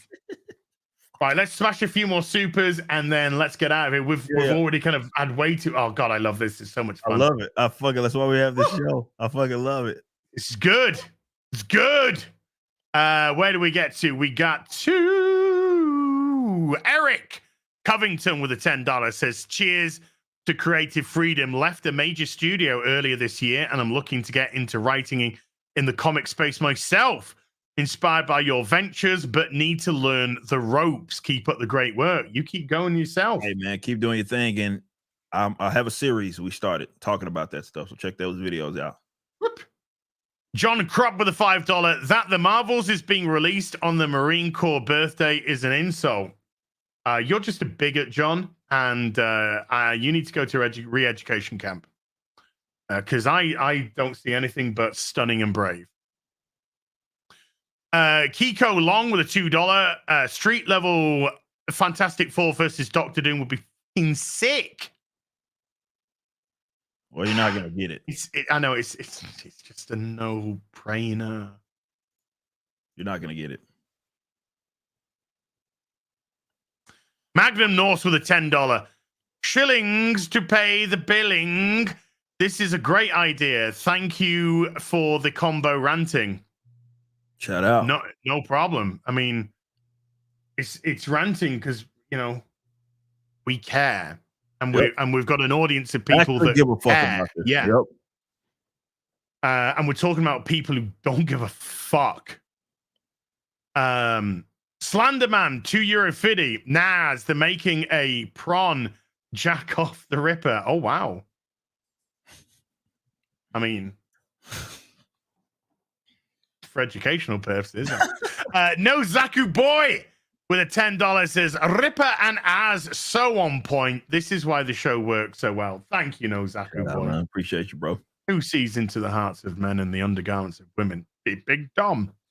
Johan Naxos with a $5 says, I wonder if Galactus will have his powers mailed to him via FedEx. Boost fund, good sir. Yeah, that's a joke in the Marvels, if you didn't know, by the way.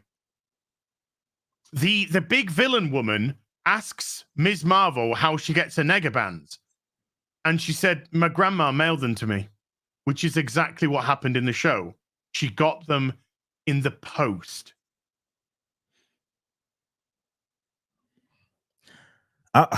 Don't get me started on those damn bands, man. Like, I didn't know they actually ended up calling them that. And because they referenced that, shitting on Quasar, you're shitting on. Don't get me. I could spend another 30 fucking minutes ranting on that shit. Fuck this damn. Like they don't know what they're doing over there. Sounds about fucking right, man. I've never been so excited to watch a film for a long time than I am the Marvels. I'm gonna come out there, and the first thing I'm gonna do is go to the shops and buy myself a mink coat.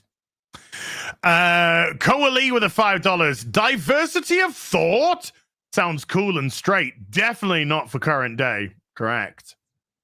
True. I don't want any of that shit. And Carolyn has been a sorcerer, joined at the sorcerer level. Thank you, Kara. She's awesome, by the way. Shout out. Go subscribe to at Kara_creates on YouTube. She does Sunday Funday with us now. Now that Jane's out of commission for a while, she's doing Sunday Funday with us, and Saturday nights as well. We do Party Animals with an eclectic group of peeps. Hey, ladies in the audience, would you like something white and 12 inches that you could get your hand around, cuddle, and kiss? Well, Graham Nolan has got a plushie of the Chinoo, which is available on his Compass Comics website, compasscomics.com. There's only 500 of them. And then when they've gone, they've gone. And Graham's coming on FNT this Friday. I'm pretty sure if there's any left, then they will go. So if you don't want to miss out, get your hands on this wonderful Chinoo plushie, one of his comics, by the way, which if you go on Compass Comics website, you can get the Chinoo book. And this lovely little art card as well with a woman with curves and bobs. Because, that's allowed in Compass Comics. So go do that. And then we've got Kelly Jones and Matt Wagner's Dracula, Volume 1, The Impaler, which is up on Kickstarter right now, just over 2 weeks to go. Already smashing it nearly $133,000, which is incredible. And just look at this freaking great Kelly Jones artwork. Just absolutely gorgeous. To go to Kickstarter, Dracula, Volume 1, The Impaler. Go check it out. Go support. Really good people. Graham Nolan, Kelly Jones. Great people. Eric! Should we have a look at the trailer? Once again, little trailer. Oh, we can do that. We can do that. Oh, yeah. Let's do it. Blast your ears off, but it's so good. I don't give a fuck. Fuck it. So, headphones. Here it is.